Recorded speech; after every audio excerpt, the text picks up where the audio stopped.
ஓம் ஸ்ரீ குருப்யோ நமः. நமः சபாஜி சபாபதிभ्यश्च. ஹுதவக பணிகோசம் ஞானமுத்ராம் கராக்ரைः தததமஜினச்சேலம் லம்பிதம் சவ்யபாதம் சைதமபரபாதம் பூதசம்ஸ்தம் த்ரிநேத்ரம் கிரிவரசிகரஸ்தம் தட்சிணாமூர்த்திமீடே. திருச்சிற்றம்பலம். நாடி நாரணன் நான்முகன் என்று இவர் தேடியும் தெரிந்தும் காண வல்லரோ மாட மாளிகை சூழ்த்தில்லையம்பல அட மாளிகை சூழ்த்தில்லையம்பல ஆடி பாதம் என் நெஞ்சுள் இருக்கவே ஆடிபாதம் என் நெஞ்சுள் இருக்கவே. கல்லால் நிழல் மலை வில்லார் அருளிய பொல்லார் இணைகழல் நல்லார் புனையர்வரே. இந்த தத்துவ பிரகாசிக்கை தொடர் வகுப்பிலே இன்றைய தினம் 44வது ஸ்லோகத்திலே இருந்து காண இருக்கிறோம். சைவ சித்தாந்தத்தில் 36 தத்துவங்கள். இந்த 36 தத்துவங்களை சிருஷ்டிக்கிரமமாக மேலிருந்து 5 தத்துவங்கள் சுத்த தத்துவங்கள் என்று பார்த்தோம். அதனை அடுத்து மிஸ்ர தத்துவங்களாக இருக்கக்கூடிய அந்த தத்துவங்களை ஒவ்வொன்றாக விளக்கி கொண்டிருக்கிறார்.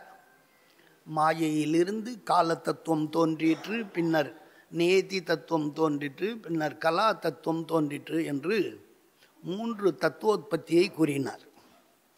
இதை காலாதி பஞ்சகம் என்றும் கலாதி பஞ்சகம்னு சொல்லுவா. இந்த 5 தத்துவ கூட்டத்துக்கு பஞ்ச தத்துவம்னு பேர், பஞ்ச கஞ்சுகம்னு பேர். கஞ்சுகம்னா சட்டை மாதிரி. இந்த 5 நாளில் தான் ஆன்மாவுக்கு பும்ஸ்துவம் கிடைக்குதுன்னு சொல்ல போகிறார்.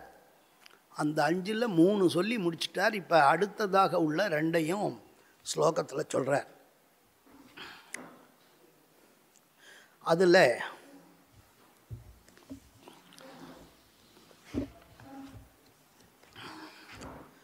காலேன நியத்யா சாப்ய உபசர்ஜன தாம் உபேதயா சததம் விததாதி வியாபாரம் நிஜமேஷாஹ்யவிநய பர்யந்தம். காலேன நியத்யா ச அபி உபசர்ஜனதாம் உபேதயா சததம் விததாதி வியாபாரம் நிஜம் ஏஷா ஹி அவனி பர்யந்தம் சொற்கள். அதனுடைய பதார்த்தங்களை பார்ப்போம். அபிச்ச அதாவது மேலும், காலேன கால தத்துவத்தினாலும், நியத்யா நியதி தத்துவத்தினாலும், உபசர்ஜனதாம் ஒன்று கூடிய தன்மையை, உபேதயா சேர்ந்திருப்பதாக கூடியதாக, உபேதம் என்றால் கூடியதுன்னு அர்த்தம், சமேதம் சகிதம்னு அர்த்தம். சததம் சர்வதா எப்பொழுதும், ஏஷாகி இந்த கலா என்னும் சக்தியே, அவனி பர்யந்தம், அவனி என்றால் பூமி, பிருத்திவின்னு அர்த்தம். பிருத்திவி பர்யந்தம், பிருத்திவி தத்துவம் வரையிலாக, மண்ணுலகம் வரையிலாக, அவனி பர்யந்தம் பூமி வரையில் கீழே உள்ள பிருத்திவி தத்துவம் வரையில் வியாபாரம், தொழிலை, வியாபாரம்னா இந்த இடத்துல அதனுடைய கிருத்தியம், தொழிலை, விருத்தியும் அர்த்தம். விததாதி செய்கிறது, அதான் இந்த ஸ்லோகத்தினுடைய கருத்து. அதாவது இந்த கலா தத்துவம் என்பது கால தத்துவத்தோடும் நேதி தத்துவத்தோடும் கூடியதாக பிருத்திவி தத்துவம் வரையில் அது வியாபித்து பரவி இருந்து தன்னுடைய தொழிலை பிருத்திவி தத்துவம் வரையில் அந்த 24 ஆன்மா தத்துவங்களிலே வாழக்கூடிய தத்துவங்களுக்குள்ளே புவனங்களில் அந்தந்த புவனஜ சரீரங்களில் வாழக்கூடிய ஆன்மாக்களுக்கு கலா தத்துவம் உதவுகிறது, சாதனமாக விளங்குகிறதுன்னு சொல்லி முடித்தார். அதுதான், வேற ஒன்றும் விஷயம் இல்லை. அதாவது இந்த கலா தத்துவம் பிரதானமானத்தால் இது அந்தரங்கம். நேற்றே இதை பற்றி சொல்லிட்டான். இந்த கலா தத்துவமானது வெளிக்கருவி உள்ளுறுப்பாக உள்ளதால் அப்பிரதான தன்மை உள்ளதான கால தத்துவத்தோடும் நியதி தத்துவத்தினோடும் இணைந்திருத்தலை எப்போதும் அடைந்ததாய் இந்த கலா தத்துவம் தனது செயலை தனக்கு கீழே உள்ள கடைசி தத்துவமாக இருக்கிற பூமி என்று சொல்லக்கூடிய பிருத்திவி தத்துவம் வரையிலும் தன்னுடைய விருத்தியை, அதாவது வியாபாரத்தை, செயலை செய்கிறது. அதான் இந்த ஸ்லோகத்தினுடைய கருத்துரை. இந்த கலை உள்ளுறுப்பாக இருப்பதால் இதுக்கு அந்தரங்கம். அந்தகன்னா உள்ளேன்னு அர்த்தம், அங்கம்னா உறுப்புன்னு அர்த்தம். இந்த 36 கருவியுமே சாதனம்தான், மோட்சத்துக்கு, உடம்பு சுக போகத்துக்கு சாதனமாக தான் இந்த தத்துவங்கள்லாம் இருக்கின்றன. இது உள்ளுக்குள்ளே இருக்கக்கூடிய ஆபியந்தர கருவி, உள்ளே இருக்கக்கூடிய ஆபியந்தர கரணத்தில் கலை மிகவும் பிரதானமான தத்துவமாக விளங்குகிறதுன்னு சொன்னார். இந்த பஞ்ச கஞ்சுகம் உள்ள இந்த புருஷனுக்கு முக்கிய தத்துவமாக இந்த கலா தத்துவம் பிரதானமாகிறது. அதனால்தான் இவர்களை எல்லாரும் சகலர்கள் என்றே அழைக்கிறார்கள் அப்படின்னு சொல்லி முடித்தார். அடுத்த ஸ்லோகத்தில் அந்த சுத்த வித்யா அசுத்த வித்யினுடைய ஸ்வரூபத்தை சொல்றார்.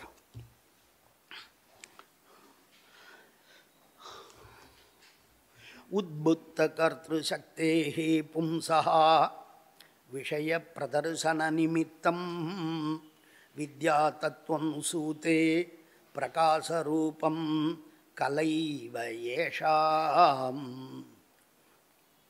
உத்புத்த கர்த்திரு சக்தேஹி பும்சஹா விஷய பிரதர்சன நிமித்தம் வித்யா தத்துவம் சூதே பிரகாசரூபம் கலா ஏவ ஏஷா அப்படின்னு பதச்சேதம் பண்ணியாச்சு.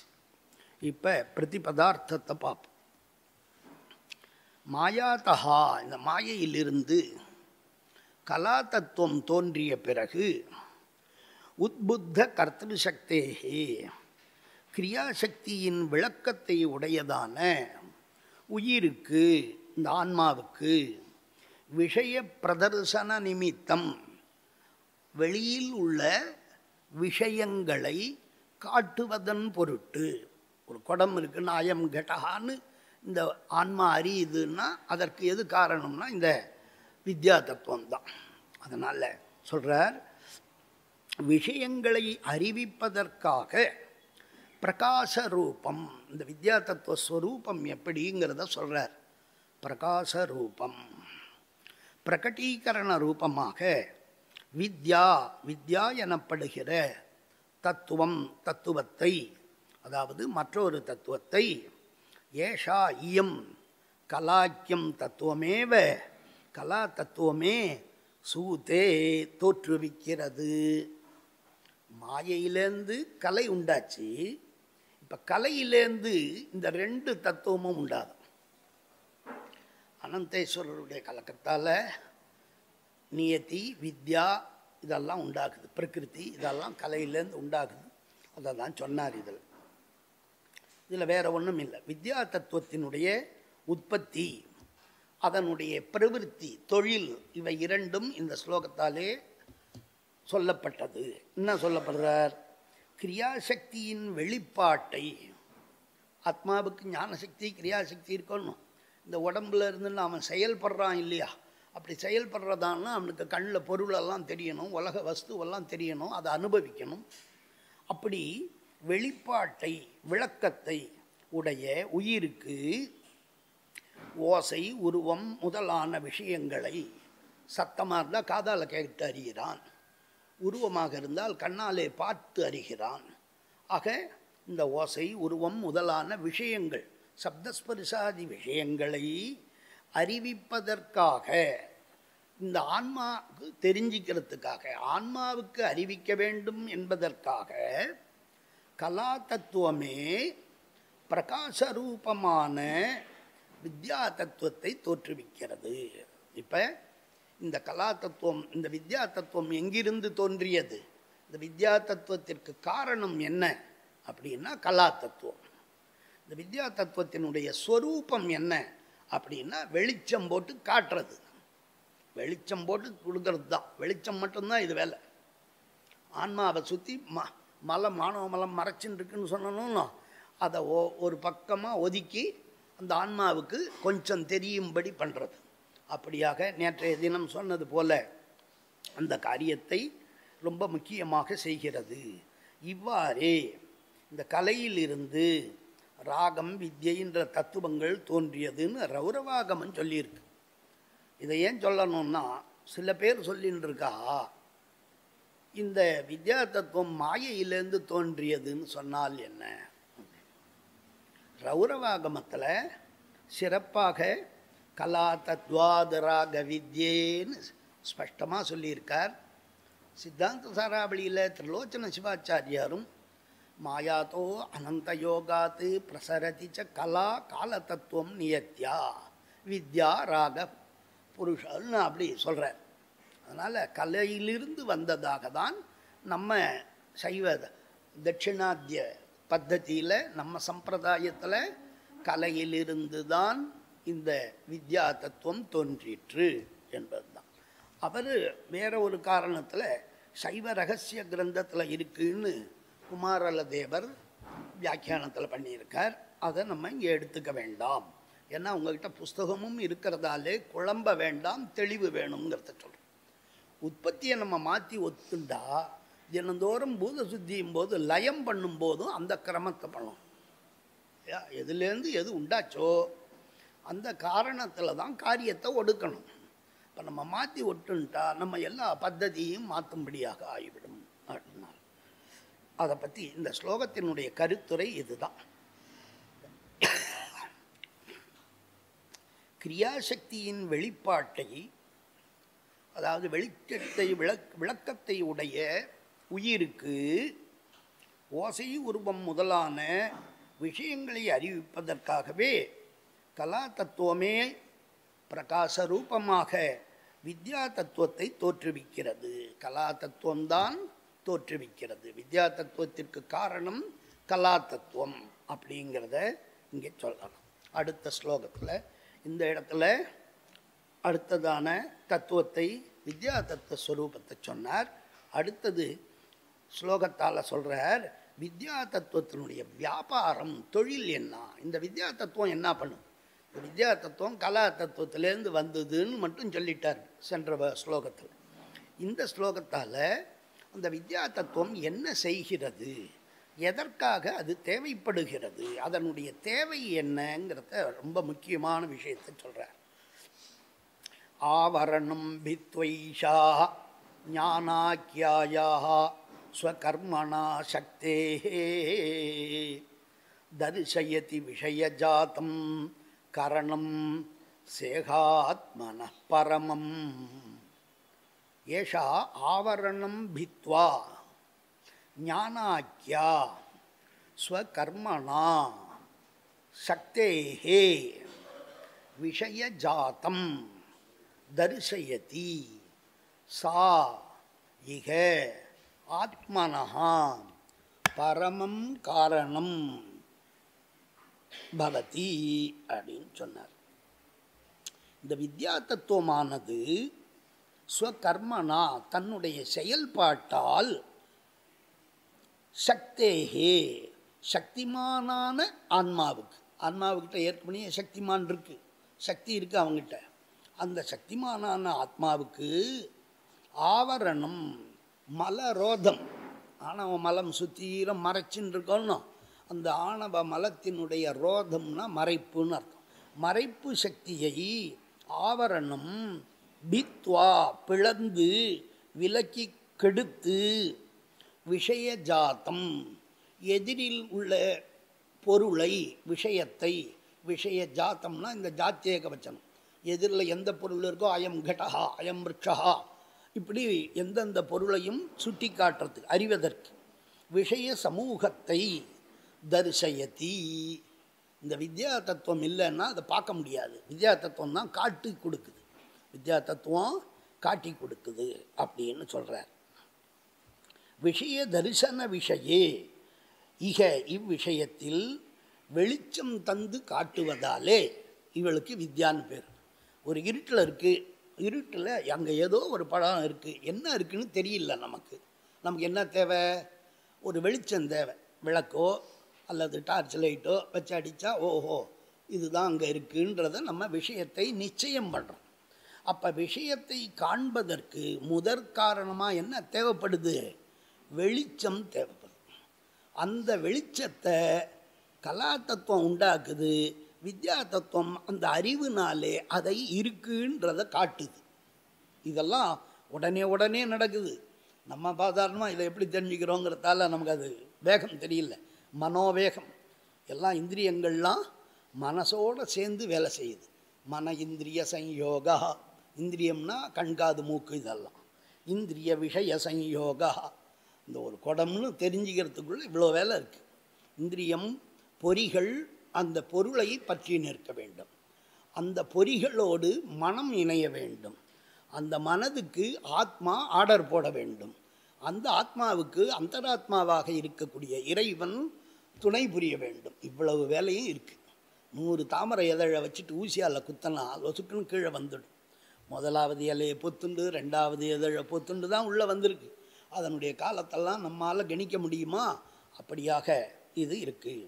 ஆத்மனஹா ஆத்மாவிற்கு பரமம் மேலான முக்தி தேவையை, முக்கிய தேவையான கரணம், கரணம்னா கருவியாக தெரிவிப்பதாக இது இருக்கிறது. இந்த ஆத்மாவுக்கு ஒரு பொருளை இருக்குன்னு காட்டுறதுக்கு இந்த வித்யா தத்துவம் தேவையாக இருக்குது. அதோட நம்ம மற்றதெல்லாம் தேவையில்லைன்னு இல்லை, அதை சொல்ல போகிறார். கருத்துரை: இந்த வித்யா தத்துவமானது தனது செயலால் ஞான சக்திக்கு விஷயங்களை அறியாது இருத்தல் என்னும் மறைப்பை, மறைப்புன்னா என்ன? ஆன்மாவுக்கு இருக்கக்கூடிய சைத்தன்யம், திருக்கிரியாரூபமான சைத்தன்யத்தை மறைக்கிறது தான் ஆணவத்தினுடைய வேலை. அப்படி அதனால் பயன் தராமல் இருக்கக்கூடிய அந்த மறைப்பை கெடுத்து, அதாவது கொஞ்சம் கோவிலில் போயின்னா திரை போட்டிருக்கு, சுவாமியை சுத்தமாக பார்க்க முடியல, கொஞ்சம் ஒதுக்கி விட்டால் அந்த ஒதுக்கின வழியாக பார்க்கலாம். அதுபோல் இது என்ன பண்ணுது? அந்த ஆவரணத்தை சுற்றிலும் சூழ்ந்திருந்த ஆணவ மல பாசத்தை ஏக தேசத்தில் ஒதுக்கி, ஒரு பக்கமாக ஒதுக்கி வெளி விஷயத்தை காட்ட இந்த வித்யா தத்துவம் அறிவு சார்ந்த அறிவாக விளங்குகிறது. நமக்கு விஷயத்தை காட்டுகிறது, தோற்றுவிக்கிறது. இந்த விஷயத்தில் அந்த வித்யாவானது ஆத்மாவிற்கு மேலான கருவியாக இருக்கிறது, கரணமாக இருக்கிறது. இதில் ஏதாவது சந்தேகம் உண்டா? இந்த கரணம் இல்லைன்னா நம்மளால் முடியுமா? கலையும் தேவை, வித்யாவும் தேவை. இப்படியாக இந்த 5மே ரொம்ப முக்கியமாக இருக்குது. அப்படியாக சொன்னார். அடுத்த ஸ்லோகத்தில் அதனுடைய இந்த விஷய அத்தியவசாயா புத்தியா சித்தேரப்பி என்ன சொன்னார்? இந்த வித்யா தத்துவம் தான் பொருளை காட்டுதுன்னு சொன்னீங்களே, உலகத்தில் புத்தி தானே அறிவிக்குது. புத்தி தத்துவம்னு ஒன்று சொல்லியிருக்கீங்களே, அது அறிவிக்குதா, வித்யா தத்துவம் அறிவிக்குதான்னு கேள்வி.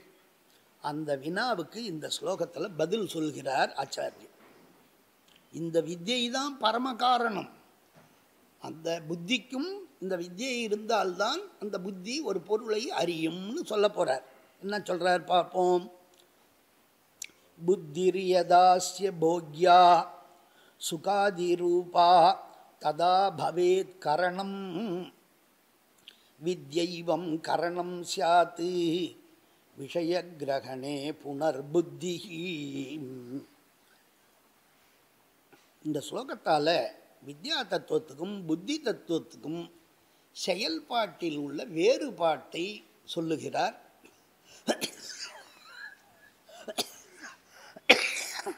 அதை புரிஞ்சுக்கணும்.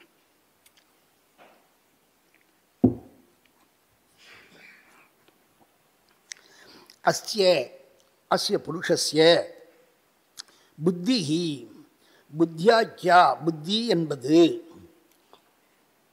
சுகாதி ரூபா சுகம் துக்கம் முதலான வடிவத்திலே போக்யா போக்கிய பொருளாக யதா எப்பொழுது பவேத்து ஆகிறதோ சித்திக்குதோ ததா அப்பொழுது ஏவம் இப்படிப்பட்ட இவ்வாறு இருக்கின்ற வித்யா வித்யை என்பது கரணம் சாதனமாக சியாத் இருக்கின்றது. விஷயக்கிரகணே புனகா விஷயத்தை கிரகிக்கும் விஷயத்திலோ புத்திஹி புத்தியானது கரணம் சியாத். இதுவும் கரணம்தான், புத்தியும் கரணம்தான். இதுவும் வேண்டும் அதுவும் வேண்டும்னு காரணத்தை சொல்லி முடித்தார். என்ன வித்தியாசம்னு சொன்னார். இந்த வித்யா தத்துவம் என்ன பண்ணுது, எப்போ ஆத்மாவுக்கு போக்கியத்தன்மை சித்திக்குதோ அப்பொழுது கருவியாக இருந்து வித்யா தத்துவம் விஷயத்தை எடுப்பதிலே அதை உணர்த்துகிறதாம். வித்யா தத்துவமானது கருவியாக அதை தெரிவிக்குது. கலா தத்துவம் வெளிச்சம் போடுது. வித்யா தத்துவம் அந்த பொருள் அங்கே இருக்குது, குடம் தத்ர அஸ்தி, அங்கே குடம் இருக்குன்றதை காட்டுதான். வித்யா தத்துவம் கொண்டு வந்து ஆத்மாவுக்கு சொல்லலை. தரிசனம் மட்டும்தான் வித்யா தத்துவத்தினுடைய வேலை. அங்கே அந்த பொருள் இருக்குன்னு காட்டுறதோட வித்யா தத்துவத்தோட வேலை முடிஞ்சு போச்சு. அப்போ அங்கேருந்து அதை இந்த ஆன்மாவுக்கு கொண்டு வந்து சேர்க்கறது யாருன்னா கிரகண விஷயத்தில் புத்தி தான் கரணம். முதல்ல தரிசன விஷயே வித்யா கரணம். தரிசன விஷயே வஸ்து தரிசன விஷயே வித்யைவ பரமகாரணம். தத் விஷயஸ்ய கிரகண விஷயே அந்த கிரக உபாதானேன்னு பேர். அது குடம்தான்னு இந்த ஆன்மா இந்த உடம்புக்குள்ளே இருக்கிற உயிர் நிச்சயமாக சொல்கிறான். நான் என் கண்ணால் பார்த்தேன், அது குடம்தான் அப்படின்னு நிச்சயத்தா புத்தி. அப்போ விஷயத்தை கிரகிக்கிறது கிரக உபாதானே, அது இந்த புத்தி தத்துவம் கரணமாக விளங்குகிறது. இப்போ புரிஞ்சுதா? வித்யா தத்துவத்துக்கும் புத்தி தத்துவத்துக்கும் என்ன வேறுபாடு? வித்யா தத்துவம் காண்பிப்பதற்கு வெளிச்சத்தை கொடுக்கிறது, காண்பிக்கிறது. வித்யா அறிவு இருந்தால் தானே அதை பார்க்க முடியும். அதை எப்படி இருக்கிறது அப்படின்னா அதை அறிவுன்னு ஒன்று இருந்தால் அதை பார்க்க முடியும். வித்யான்னா ஞானம், மந்திரஸ்வரூபம். ஆகையினால அந்த அந்த அறிவால் அந்த கிஞ்சிக் கொஞ்சம்தான் அவனுக்கு ஒதுக்கியிருக்கு. பூரா ஞானமும் வந்துள்ள கொஞ்சம்தான் ஒதுக்கியிருக்கு. இந்த பாசத்தால் கொஞ்சோண்டு ஞானம் கிடச்சிருக்கு. கிஞ்சிக்ஞா ஆத்மா நகி சர்வஜா, ஆத்மா கிஞ்சிக்ஞா சிற்றறிவு படைத்தவன். ஒருபோதும் ஆத்மா பேரறிவு படைத்தவன் கிடையாது, இயல்பாக பேரறிவு படைத்தவன். ஆனால் மலம் உள்ள வரையில் அவன் பேரறிவு வெளியே தெரியாது. சர்வஜத்வாதி குணம் வெளியே தெரிவதில்லை. அப்போ அவனுக்கு ஏகதேசத்தில் வெளிச்சம் போட்டு ஒரு பொருளை காட்டுறது வித்யா தத்துவம். அந்த பொருளின் செய்தியை எடுத்துன்னு வந்து புலன்கள் வாயிலாக ஆன்மாவுக்கு தெரிவிக்கிறது இருக்க கிரக உபாதானம், அது புத்தி செய்கிற வேலைன்னு சொன்னார்.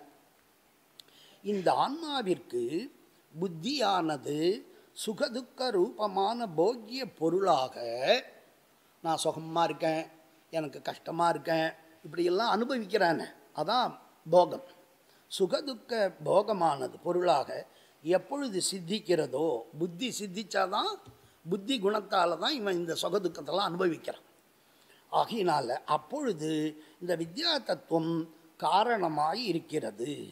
விஷயத்தை கிரகிப்பதில் புத்தியானது காரணமாக இருக்கிறது அப்படின்னு சொன்னார். அதான் இந்த ஸ்லோகத்தினுடைய ஒரு முக்கியமான தாத்பர்யார்த்தம். அடுத்தது, அப்படி சொன்னேளே, அப்போ ராக தத்துவம் என்ன வேலை பண்ணுது?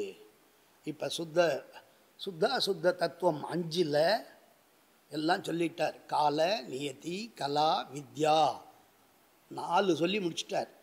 5வதான மிஸ்ராத்வா தத்துவத்தை, வித்யா தத்துவத்தை இப்போ சொல்கிறார். இந்த தத்துவம் 7க்கும் வித்யா தத்துவம்னு பேர். மாயை சிவனுடைய பரிகிரகமான சக்தி. மாயையிலேருந்து தான் அசுத்த புவனங்கள்லாம் உண்டாகுது, சரீரங்கள்லாம் உண்டாகுது. அதனால் மாயையும் ஒரு சக்தியினுடைய ஜடசக்தி ஸ்வரூபமாக இருக்கா. தத்துவங்கள் எல்லாம் ஜடம், ஜடசக்தி ஸ்வரூபமாக மாயை இருக்க, அதுலேருந்து காரியங்களாக கலா, நியதி, வித்யா, ராகம் இதெல்லாம் வந்தது. இந்த ராகம்ங்கிறது என்னங்கிறத இந்த ஸ்லோகத்தில் நிரூபிக்கிறார். ராக தத்துவமும் நமக்கு தேவை அப்படின்னா என்ன? ராகோ அபிஷ்வங்காத்மா விஷயச்சேதம் வினைவ சாமான்யா புருஷ பிரவருத்தி ஹேது விலக்ஷணோ புத்தி தர்மேபியா. அன்வயத்தை பாருங்கோ. அபிஷ்வங்காத்மா, அபிஷ்வங்காத்மானா அந்த பற்றுதலையே சொரூபமாக உடையவன். ராகா, ராகம்னா பொதுவாக சர்வசாமான்யமான பற்றுன்னு அர்த்தம். அந்த பற்றுதலானது, ராக தத்துவமானது விஷயச்சேதம், சேதம்னா பிரிக்கிறது, பகுத்தறிவது. புஷ்பச்சேதம்னா பூவை ஒவ்வொன்றா பிரிக்கிற மாதிரி, சேதம்னா பிரித்தல். விஷயச்சேதம், விஷயங்களை பகுத்து இது இதுதான் நிச்சயத்தா புத்தியை கொடுக்கிறது. விஷயச்சேதம் வினாயேவ, விஷயங்களை வேறுபாடு என்பது இல்லாமலேயே, வேறுபாடெல்லாம் பார்க்கவே தேவையில்லை. என்ன பண்ணுது? புத்திஹி தர்மேபியா, புத்திக்கு 10 குணங்கள் இருக்கு. புத்தியினுடைய 8 விதமான குணங்கள். தர்மம், ஞானம், வைராக்கியம், ஐஸ்வர்யம். அதர்மம், அஜானம், அவைராக்கியம், அனைஸ்வர்யம். இதெல்லாம் புத்தி குணங்கள்.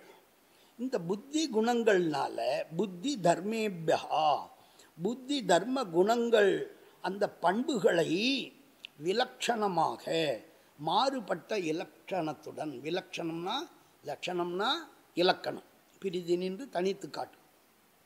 விலக்ஷணம்னா அனந்த வாசனாரூபத்வாத்துன்னார். பலவிதமான வாசனா ரூபமாக முன்னாடி இருந்ததுலேருந்து இவனுக்கு இந்த புத்தியில் இந்த ஆசை வருது. ராகம் என்பது ஆசை, இச்சா. ஆசை இருந்தால் தானே இவன் எல்லாத்துலேயுமே பிரவர்த்திக்கிறான். ஆகையினால ராகஹா புருஷ பிரவருத்தி ஹேத்துகு, இந்த ஆத்மாவனுடைய செயல்பாட்டுக்கு ஹேத்துகு, ஹேத்துன்னா காரணம், காரணமாக இருக்கிறது அப்படின்னு சொல்லி முடிச்சிட்டார். எல்லாம் இருக்குங்க. ஒருத்தனுக்கு ஒரு செயல் பண்ணணும், ஒரு புஸ்தகத்தில் இருக்கிற ஞானத்தை உள்ளே வாங்கிக்கணும், அல்லது ஒரு பொருளை தயாரிக்கணும் அப்படின்னா முதல்ல என்ன தேவை? அவனுக்கு அதில் விருப்பம் இருக்கணும். விருப்பம் இல்லாத செய்தான்னா யாராவது செய்வாளா? இச்சாசக்தி தான் பிரதானம். இந்த ராகம் என்ன பண்ணுது? உலக வாழ்க்கையில் உள்ள பொருள் மேலையெல்லாம் நமக்கு பற்றுதலை உண்டாக்குது. அனுராகம், ஆசை, காதல், இதையெல்லாம் உண்டாக்குது. அதனால் ஒரு அபிலாஷத்தை உண்டாக்குறது தான் இந்த ராக தத்துவத்து வேலை. ராகம் இருந்தால்தான் அது என்னன்னு பார்க்க தோணும். இல்லைன்னா அது எதாவது கடந்துட்டு போகுது, நமக்கு என்ன அப்படின்னு சொல்லி புலன்களை ஒடுக்கி கொண்டு வாழற சன்னியாசிக்கு சொல்லல. எல்லார் உடம்புலையும் இந்த ராக தத்துவம் இருக்குது. புத்தி குணத்தில் அவைராக்கியம் அவள் வேண்டான்னு ஒதுக்கி வச்சிருக்கா. அப்படி இல்லாதவன் ஞானத்தை வச்சிருக்கான். ஞானம், தர்மம், தர்மம் செய்யணுன்றான். அப்போ அதை தெரிஞ்சுட்டா தானே தர்மம் செய்ய முடியும். ஆகையினால வைராக்கியம் ஒரு கொள்கை முடிவில் தீவிரமாக இருந்து அந்த பூஜை புனஸ்காரங்களை பண்ணி அவன் புண்ணியத்தை தேடுறான். அப்படி கொள்கையினால் உயர்ந்த நிறையுடையார் இடர்களையாய் நெடுங்களம் மேயவனேன்றார். ஞானசம்பந்த பெருமான் கொள்கையில் உறுதிப்பாடு நிலைப்பாடு இருக்கணும். கொள்கையை அடிக்கடி மாற்றிக்கக்கூடாது. அதுவே பட்சச்சேதம்னு பேர். தான் சொன்ன கொள்கையை அடிக்கடி மாற்றிகிட்டே பேசிகிட்டே போகக்கூடாது. இப்போ இதில் ஒரு ஆட்சேப சமாதானம் இருக்குது. விஷய குணங்கள் தான் இந்த ஆன்மாக்களுக்கு விருப்பத்துக்கு ஹேத்துவாக இருக்கட்டும், அப்படியே இருக்கட்டும். நீங்கள் சொல்கிறதையே நான் ஒத்துக்கிறேன். அவைராக்கிய லட்சணா புத்தி தர்மஹா வா அஸ்து இது சேத். வைராக்கியம் இல்லாத ஞானிகளினுடைய புத்தி தர்மம்னு ஒன்று இருக்கே, அங்கே இது அவ்வியாப்தி ஆகிடுமே, அங்கே பொருந்தாது, இதுக்கு என்ன சொல்கிறீங்கன்னு கேட்டான். இது சேத் என்ன யுஜ்யத்தே, பொருந்தாது. என்னத்தால? விஷய குணம் என்பது பும்சா விஷய அவச்சேத மாத்திரஸ்சைவ அபிலாஷா ஹேத்துத்வே வீதராக அபாவ பிரசங்கா தேஷாமபி விஷயாவச்சேத சம்பவாத். என்ன சொல்கிறார்? அதுக்கும் அந்த பொருள்களை அறியணுங்கிற ஆசை இருந்தால்தான் அவன் அதை பார்க்க முடியும் அப்படின்னு சொல்கிறார். வைராக்கியமாக இருக்கிறதுக்கும் அவனுக்கு அதில் ஆசை வேணுமா வேண்டாமா? பற்றை விடுவதற்கும் ஆசை வைக்கணுமே. பற்றை விடுவதற்கும் பற்று வேணும், பற்றை அனுபவிப்பதற்கும் பற்று வேணும். ஆக ராகம்ங்கிறது அவளுக்கும் தேவையாக தான் இருக்குது. தஸ்மாத்து தம் வினைவ புருஷ பிரவருத்தி ஹேத்து அத்த ஆகஹா. அதனால் அவைராக்கியத்தை கூட புத்தி தர்மத்துவம், அவைராக்கியம்னா வேறு ஏதாவதா? புத்தி தர்மத்துக்கு விலட்சணம். புத்தி தர்மம் 8 அதுவும் ஒன்று தானே அவைராக்கியம். அதனால் அதுவும் புத்தி தர்மங்கள் தான். தர்மம்னா பண்புன்னு அர்த்தம். தர்மம்னா இந்த இடத்துல குணம்னு அர்த்தம். இந்த புத்திக்கு இருக்கக்கூடிய குணங்கள். இப்போ இந்த ஸ்லோகத்தினுடைய கருத்துரை. இந்த ஸ்லோகத்தினால ராக தத்துவத்தை நிரூபிக்கிறார். ஆசை விருப்பம் எனப்படுவதான பற்றுதலையே தனக்கு உருவமாக கொண்ட ராக தத்துவமானது, ராக தத்துவங்கிறது என்ன ஸ்வரூபம்? பற்றுதலையே தனக்கு விருப்பமாக கொண்டது. விஷயங்களில் வேறுபாடு இன்றியே, விஷயங்களில் அதை தான் நான் காட்டுவேன், இதை தான் நான் காட்ட மாட்டேன், இதை தான் ஆசைப்படுவேன், அதெல்லாம் ஆசைப்பட மாட்டேன் அப்படின்ற எந்த ஒரு பாகுபாடு வேறுபாடெல்லாம் கிடையாது. எது எதிர்க்க இருக்கோ அதெல்லாம் காட்டிடும். எதில் வேணாலும் யாருக்கு எப்போ வேணாலும் ஆசை வரலாம், இப்படித்தான் வரணும்னு சொல்ல முடியாது. அதனால் அநியமம் காரணமாக இருக்கிறது. புருஷனுடைய பிரவிற்த்திக்கு, இந்த ஆன்மாவினுடைய செயல்பாட்டுக்கு காரணமாய் இருக்கிறது. எது? இந்த ராக தத்துவம். அவைராக்கியம் முதலான புத்தியின் தர்மங்களை காட்டிலும் ராக தத்துவம் வேறாய் இருக்கிறது. இதை தூக்கி புத்தி தர்மத்தில் சேர்த்துட்டா என்ன? இதை ஏன் தனியாக ஒத்துக்கணும்னா அது வேற. புத்தியினுடைய தர்மம் புத்தி நிஷ்டமாக தான் இருக்க முடியுமே தவிர புத்தி ஆசையை உண்டாக்காது. இந்த விஷய நிச்சயத்தை தான் கொண்டு வந்து ஆத்மாவுக்கு தெரியப்படுத்துது. விஷய கிராககதா சக்தி தான் இருக்கே தவிர நிச்சயத்தா புத்தி தரிசன யோக்கியத்தை அதுக்கு கிடையாது. அது வெறும் இந்திரியம், ஜடம். அதுக்காக சிச்சக்தி சாகாயத்தால் தான் அந்த இந்திரியம் அந்த ஒரு விஷயத்தை அறிகிறது. அதனால் எல்லா பற்றுகளுக்கும் பொதுவான காரணமாக இருப்பது ராக தத்துவம் அப்படின்னு 5வதான மாயையிலிருந்து தோன்றிய ராக தத்துவத்தை சொல்லி முடித்தார். அதன் பிறகு 49வது ஸ்லோகத்தை அடுத்தபடியாக சொல்கிறார். இந்த சுத்த தத்துவத்தில் மாயையிலேருந்து தோன்றிய 5 தத்துவங்கள் 5 1 6 சொல்லிட்டார். இன்னும் ஒரு தத்துவம் பாக்கி இருக்குது, புருஷ தத்துவம். அதை சொல்கிறார் இந்த ஸ்லோகத்தில். புருஷ தத்துவத்தையா கணனசிய காரணோக்தி. புருஷ தத்துவம் என்று ஏன் ஒரு தத்துவமாக சொல்ல வேண்டும்? பொதுவாக நம்மெல்லாம் என்னன்னா புருஷன்னா ஆத்மான்னு நினச்சின்னு இருக்கோம். புரின்னா தேகம், புரி சேத்தே இதி புருஷா. புரியஷ்டக சரீரத்தில் இருப்பதாலே இவனுக்கு புருஷன்னு பேருன்னு சொன்னான். இந்த புரியஷ்டக தேகம் மாயையிலிருந்து வருகிறது. அந்த சொல்கிறார், தத்வைரேபிஹ் கலிதோ போக்திருத்வதசாம் யதா பசுர்நீதா புருஷாக்கியதாம் ததாயம் லபதே தத்வேஷு கணனாம் ச. இந்த கலை முதலான 5 தத்துவங்களாலே ஏபிகி இந்த தத்துவைகி கலை முதலான 5 தத்துவங்களினாலே கலிதஹா வியாபிக்கப்பட்டவனாக ஒரு தத்துவமாக செய்யப்பட்ட பசுஹு, இதுதான் ஆத்மா, பத்தாத்மா. பசு சப்தம் வேறு, புருஷ சப்தம் வேறு, இங்கே அதான் யூஸ் பண்ணுறார்.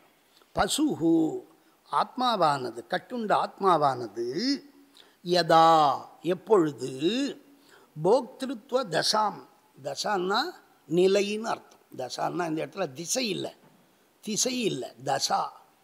நம்ம ஜாதகத்தில் சொல்கிற மாதிரி தசான்னா அந்த கால வகைன்னு அர்த்தம், கால இருப்புன்னு அர்த்தம். போக்திருத்துவ தசாம், இந்த ஆன்மா சுகதுக்கங்களை எல்லாம் அனுபவிப்பவனாக ஒரு அனுபவிப்பும் நிலையை அடையிறான் இல்லையா, அதுதான் போக்திருத்வம். போக்தா அனுபவிப்பவன், போக்துகு பாவகா போக்திருத்வம், போக்திருத்வ யோக்கியதா, போக்திருத்வத்தை அப்படியாக சுகதுக்காதி போகத்தை அனுபவிக்கும் தன்மையை உடையதாய் இருக்கும் நிலையை நீதகா பெறுகிறதோ அடைகிறதோ, ததா அப்பொழுது, தஸ்மின் காலே புருஷாக்கியதாம் புருஷன் என்ற பெயருடன் கூடியிருக்கும் தன்மையை. அப்போ தான் இந்த பசுவுக்கு என்ன வருது, புருஷன் என்ற ஒரு பேர் வருது. இந்த 5 போட்ட உடனே புருஷன்ற பேர் வருது. அப்படி யாதொரு தத்துவ நிலையை அடைந்தவனை, எந்த ஜீவனோ அதனை தத்துவங்களில் இடையிலே ஒரு தத்துவமாக வைத்து, 36 தத்துவத்துக்குள்ள இந்த புருஷ தத்துவத்தையும் ஒரு தத்துவமாக வைத்து, புருஷ தத்துவா ஜனமஹா அதிபதையே சூக்ஷ்ம தேகா ஜனமஹான்னு நம்ம விசேஷ சந்தியில் சொல்கிறோம். புருஷ தத்துவத்தை ஒத்துண்டிருக்கோம். புருஷ தத்துவத்தில் மக்கள்லாம் வசிக்கிறாளான்னா இல்லை, சுத்தி சொல்லும்போது ராக தத்துவத்தில் கொண்டு போய் வச்சிடுறார். ஆகையினால் புருஷ தத்துவம், தத்துவம்னோ புருஷத்துவமேதி கணனாத்து சொல்ல போகிறார். இது உண்மை இல்லை, புருஷ தத்துவங்கிறது தத்துவம் இல்லை, டெம்பரவரி அந்த பேர். பொதுவாகவே இந்த தத்துவங்கள் எல்லாமே ஜடம் தானே. தத்துவங்கிறதுக்கு பின்னாடி வாக்கியார்த்தம் சொல்ல போகிறார். எது பிரளயம் வரையில் இருக்குதோ அதுக்கு தான் தத்துவம்னு பேர். அதை நம்ம ஒத்துக்கலைன்னா அப்புறம் குடம் துணிமணி எல்லாமே தத்துவம்னு ஆகிடும். தத்துவம்னா ஆப்ரளயாவஸ்தாயி எது தத்து தத்துவம்னு பின்னாடி சொல்ல போகிறார். ஆகையினால் பிரளயம் வரைக்கும் இருக்கிறது, பிரளய காலத்தில் மாயையில் ஒடுங்கிறது புதியஷ்டக தேகம்தான்.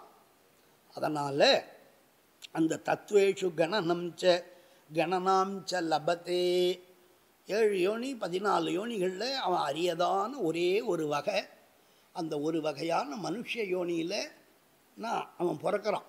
அதனால் அப்படி பிறப்பை அடைவதற்கு இந்த புருஷனுக்கு அது புருஷ தத்துவம் என்ற ஒரு தன்மையை தனியாக கொண்டிருக்கிறது.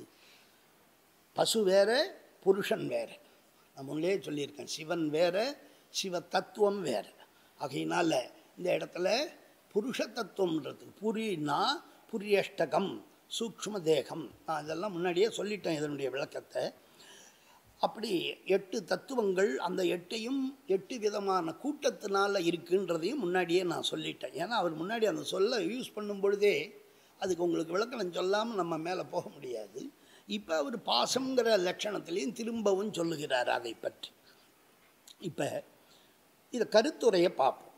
கூறப்பட்ட மாயீயமான கலாதி தத்துவங்களாலே இணைந்து வியாபிக்கப்பட்டு ஆன்மாவானது, ஆன்மா என்ன பண்ணுது, இந்த மாயீயமான கலைகளால் வியாபிக்கப்பட்டு எப்பொழுது போகத்தை அனுபவிக்கும் தன்மை உடையதாக ஆகிறதோ, எப்பொழுது போகத்தை அனுபவிக்கும் தன்மையை அடைகிறதோ அப்பொழுது புருஷன் என்ற பெயருடன் கூடியிருக்கும் தன்மையையும் அடைகிறது. அதான் இந்த ஸ்லோகத்தினுடைய கருத்துரை. எப்போ இந்த கலாதி பஞ்சகங்களும் ஒன்றாக கூடி அவனை, அந்த ஆன்மாவை, போக்தாவை இயக்க ஆரம்பிக்கிறதோ, இயக்க அவன் முற்படுகின்ற பொழுது அவனுக்கு புருஷன்னு பேர், புருஷ தத்துவம் என்று ஆகிறான் அப்படின்னு சொல்கிறான். எப்போ மேனேஜர் சீட்டில் உக்காந்துட்டா அவர் மேனேஜர்னு நம்ம சொல்கிறோம். அடுத்த நாள் அவர் வேறு சீட்டுக்கு கூட போயிடுவார். அதனால் நிரந்தரம் கிடையாது. என்ன காரணத்தால் நீ அவரை மேனேஜர்னு சொல்கிறோம்? அந்த மேனேஜர் இடத்துல இருக்கிறதால், அவர் மேனேஜ்மெண்ட் பண்ணுறதால்.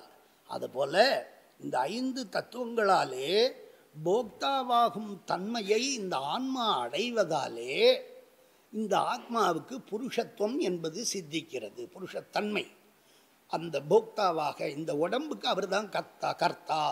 இந்த உடம்பு அவர் சொன்னதை கேட்கும், அவர் விருப்பப்படி இந்த உடம்பு செயல்படுங்கிறத யார் நிர்ணயிக்கிறா? உயிர் தான், ஆத்மா தான். அதை இங்கே சொல்லுகின்றார். அடுத்ததாக கருத்துரையில் என்னான்னு பார்ப்போம். இப்படியாக 36 தத்துவங்களினுடைய இடையே இதனையும் ஒன்றாக கொண்டு சேர்த்து வைத்து எண்ணப்படுவது தான் சைவ சித்தாந்த முடிவு. புருஷ தத்துவத்தை ஆத்மான்னு நினச்ச புருஷ தத்துவம்லாம் கிடையாதுன்னு சும்மா சொல்லிடக்கூடாது. எடுத்தன் கவிழ்த்தன்னு எதையும் சொல்லக்கூடாது. காரண காரியம் இருக்குது. எதுக்காக ஒத்துக்கிறோம், ஒத்துக்கவில்லை என்றால் என்னென்ன பாதிப்பு வரும் என்பதையெல்லாம் ஆய்வுக்கு உட்படுத்த வேண்டும். பெரியவாயெல்லாம் ஆய்வு பண்ணி ஆயிரக்கணக்கான ஞானிகள் ஆயிரக்கணக்கான கேள்விகளை கேட்டு சுவாமி பதில் சொல்லி இது எல்லாம் முடிந்த முடிவாக இருப்பதாலே தான் இதற்கு சித்தாந்தம் என்ற ஒரு தனிச்சிறப்பு. இதில் போய் மறுபடியும் சங்க எழக்கூடாது. நமக்கு தெரியாமல் போயிருக்கலாம், இருக்கும் விஷயம் வேறொரு நூலில் இருக்கும். ஒரே நூலில் நம்ம எல்லாத்தையும் கற்றுக்க முடியாது. இங்கே இவர் தத்துவ உற்பத்தி பிரவிற்த்தி, அந்த தத்துவ தோற்றம் அதனுடைய செயலை மட்டும் சொல்லி இந்த நூலை முடிக்கிறார். இதனுடைய விரிவானதையெல்லாம் மற்ற நூல்களிலே நாம் பார்க்கணும். இப்போ அடுத்தது இதுவரையில் என்னாச்சு? 7 தத்துவம்: மாயா, கால, நியதி, கலா, வித்யா, ராக, புருஷ. இந்த 7ம் ஆத்மா பொருளை அனுபவிப்பதற்கு, போக்தாவாகும் தன்மைக்கு அறிவை புகட்டி அதை அந்த பொருளை அனுபவிப்பதற்கு வாசனையாக இருக்குது, அதை எடுத்து ஆசையாக பூட்டிக்கிறான், கந்தத்தை அனுபவிக்கிறான். அப்போ அனுபவிப்பதற்கு எது காரணமாக இருக்குன்னா, இந்த போக்தாவாகும் தன்மையை கொடுப்பதனாலே இது தனி விசேஷமுடையதாக இருக்குது. அப்போ அந்த அறிவு இருந்தால்தானே அந்த பொருளை எடுத்து அனுபவிக்க முடியும். இது வாசனையாக இருக்கும், இதை பூசிண்டா உடம்புல வாசனையாக இருக்குன்றது தெரிஞ்சிருந்தால் தானப்பா அந்த வாசனை திரவியத்தை அவன் உபயோகப்படுத்துவான். அப்போ வித்யா தத்துவம் ஞானத்தை கொடுக்குது, அதில் புத்தி தத்துவம் அதை அறிவிக்கிறது. புருஷ தத்துவம் போக்தாவானவன் அதை எடுத்து மேலே போட்டுக்கிறான். சந்தனங்கள் சந்தனாதி லிப்தாங்கா அப்படின்னு சந்தனத்தை பூசிக்கணும்னு தெரிஞ்சின்றவுடனே பூசிக்கிறான் உடம்புல. அப்படி அந்த பிரகிருதி தத்துவ உற்பத்தியை அடுத்ததாக சொல்கிறார். இந்த 7 தத்துவமும் ஆன்மாவிற்கு அறிவு சார்ந்த செய்திகளை கொடுத்து ஆன்மாவை நுகரச் செய்கிறது. நுகர்வோர்னா என்ன? அனுபவிப்பவர்களாக, அனுபவசாலியாக வினைப்பயன்களை உடல்களை கொடுத்து அனுபவிக்கும்படி செய்கிறதாலே இந்த 7 தத்துவத்துக்கு ஒரு பேர் வச்சான் கூட்டமாக, வித்யா தத்துவம்.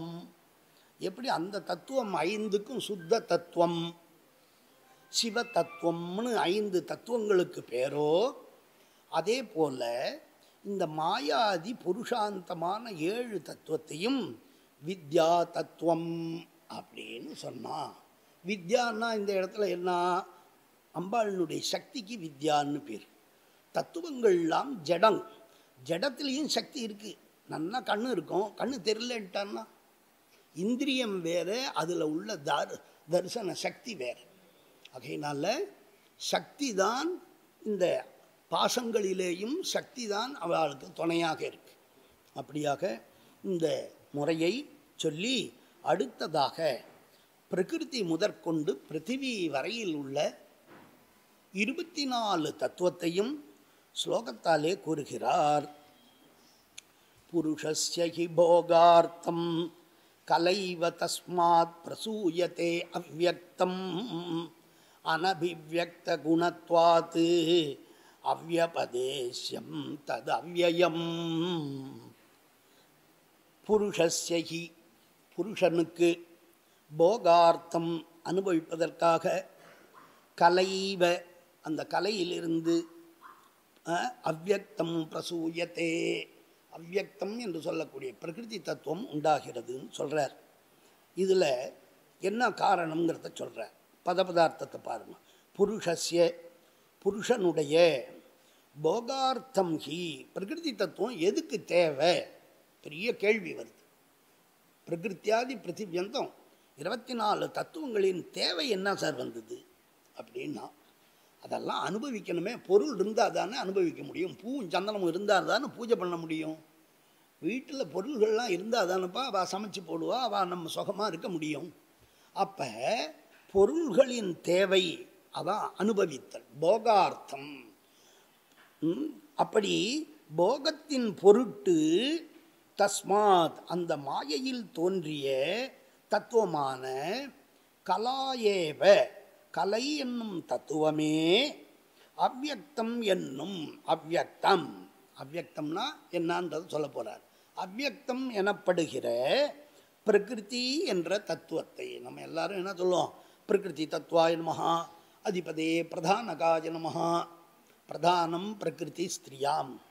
ஸ்திரீ சப்தமாக சொன்னால் பிரகிருதி, நபும்சகலிங்கமாக சொல்ல நினச்சா பிரதானம், இம்பார்ட்டன்ட்டுன்னு அர்த்தம். அசுத்த புவனத்துக்கெல்லாம் அதான் உபாதான காரணம்.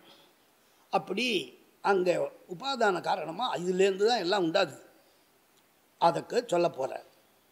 அப்படி அவ்யக்தம் பிரசூயத்தே, அந்த கலை என்பவள் ஒரு மகளை ஈன்றெடுப்பதை போல பிரகிருதி என்ற தத்துவத்தை தோற்றுவிக்கிறாள்.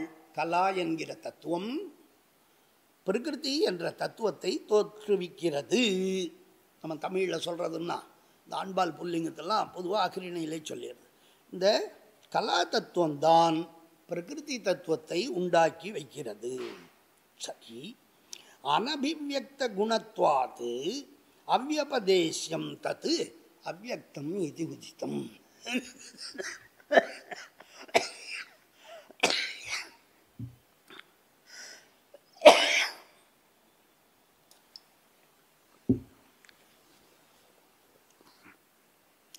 அபிவியக்தம்னா வெளிப்படுதல்.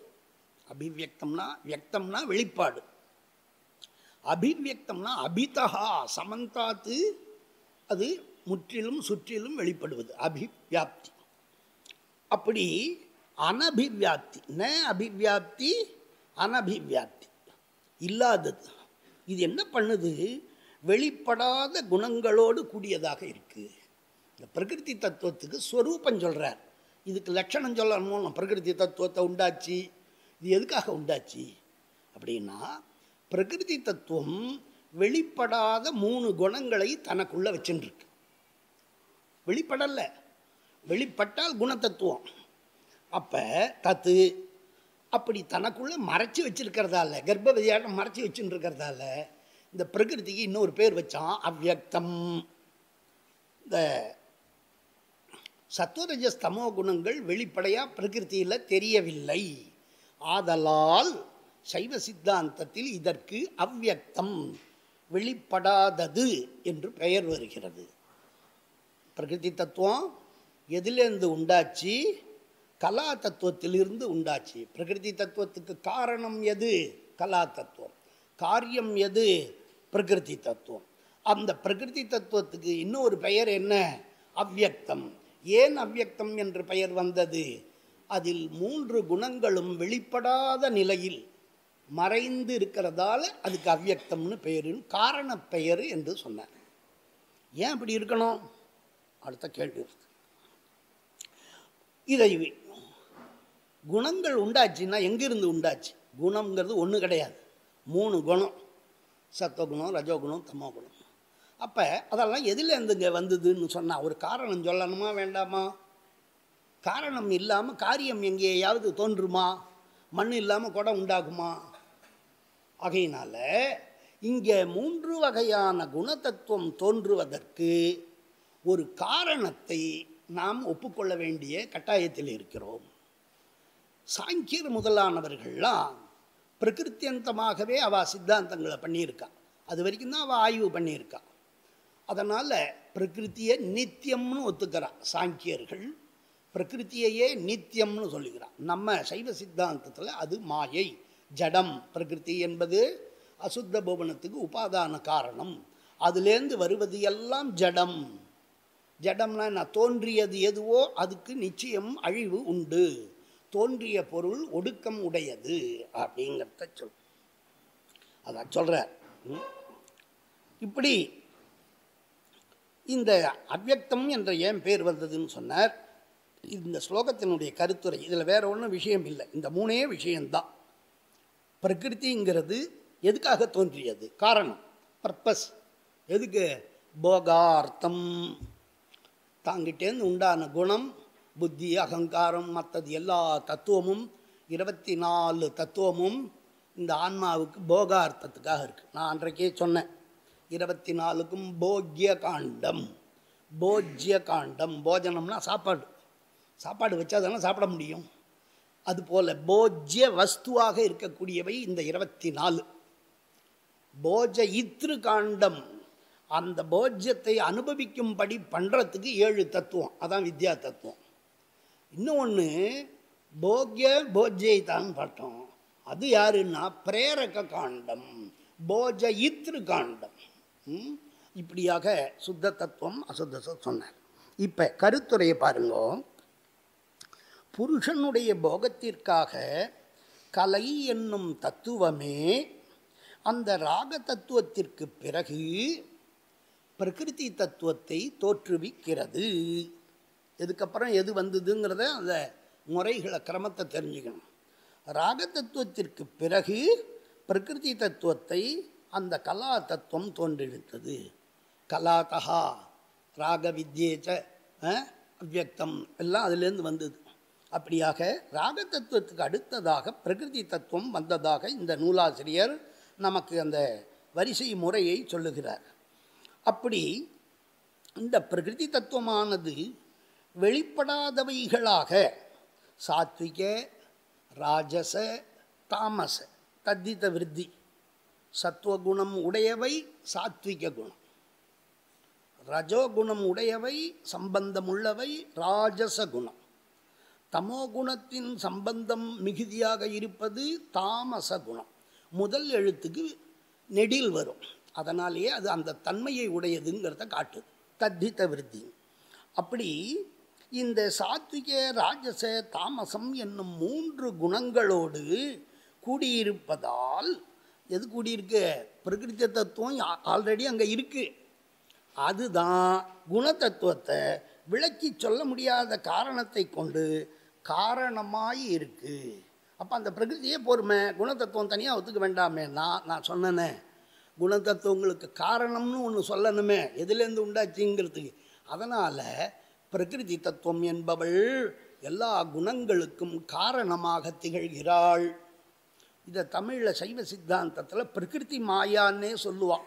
அவள் 3 மாயையை சொல்லுவாள். மகாமாயா, மாயா, பிரகிருதி மாயான்னு சொல்லுவாள். தவறு இல்லை. இருந்தாலும் மாயீயமான மாயை நேரடியாக தொடர்பு இல்லாமல் மாயை தன்னுடைய காரியம் மூலமாக இன்னொரு காரியத்தை உண்டாக்குது. இதுக்கு பேர் ஜன்ய ஜனக பாவம். ஒன்று ஜன்யமாக, ஜன்யராகம்னா தோன்றியதுன்னு, ஜனகம்னா தோற்றுவித்தது. ஆகையினால இந்த மாயா தத்துவம் தான் எல்லாத்துக்கும் ஜனகமாக இருக்குது, தோற்றுவாயா ஜனனியாக இருக்கா. அப்படியாக இதில் சொன்னார், காரணமாக இருக்கிறதால இதுக்கு அவ்யக்தம் என்று சொல்லப்பட்டது. வேற ஒன்றுமே இதில் விஷயம் இல்லை. பிரகிருதி என்பதற்கு தான் அவ்யக்தம் என்ற பெயர். அது எதற்காக தோன்றியது என்று காரணம் கேட்டால் போகார்த்தம், போகத்துக்காக. அது கலையிலிருந்து ராக தத்துவத்திற்கு அடுத்ததாக உண்டாயிற்று. எப்போ உண்டாயிற்றுன்றத சொன்னார். எதிலிருந்து உண்டாயிற்றுன்றதை சொல்கிறார்.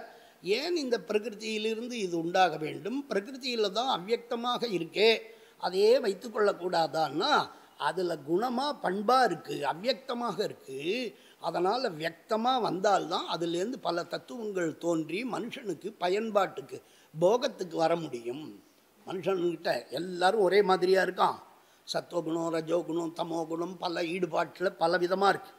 விசித்திர ரூபாக்கள் சித்தவிருத்தையாக, ஒருத்தன் மனசு போலவா ஒருத்தவனுக்கு இருக்குது, ஒருத்தன் உடம்பு போல ஒருத்தவனுக்கு இருக்கா. அப்போ ஏன் இப்படி ஒன்றா இருக்கணும்னு நினைக்கிறோம்?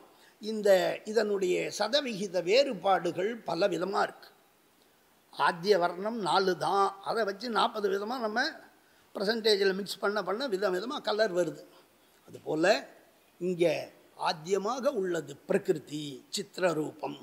அந்த பிரகிருதியிலேருந்து 3 தத்துவங்கள் வருகிறது அப்படின்னு சொல்கிறோம். நம்ம பீட பூஜை பண்ணும்போதெல்லாம் சாக்தமாக இருக்கட்டும், சைவம் வைணவம் எல்லாத்துலேயும் சத்வாயன்மா ரஜசேன்மா தமசேனமா இதெல்லாம் பீட்டத்தில் 3 குணங்களும் இருக்கிறதாக திரிகுணாத்மிக சக்தி தான் பீட்டமாக இருக்குது என்பதை பூஜையில் நாம் ஒப்புக்கொள்கிறோம். அதனால் இங்கே குணத்தத்துவத்துக்கு வேறாக பிரகிருதி தத்துவம் ஒன்று உண்டு.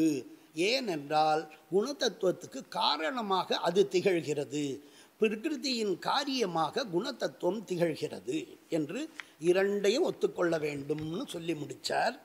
அடுத்த ஸ்லோகத்தில் சொல்கிறார், இந்த பிரகிருதி காரியம் என்ன பண்ண போகுது, குணத்தத்துவத்தினுடைய உற்பத்தியையும் இந்த ஸ்லோகத்தில் சொல்கிறார். பிரகிருதி என்ன காரியம் பண்ணுது, குணத்தத்துவம் எப்படி வெளிப்பட்டதுங்கிற ரெண்டுத்தையும் சொல்ல போகிறார்.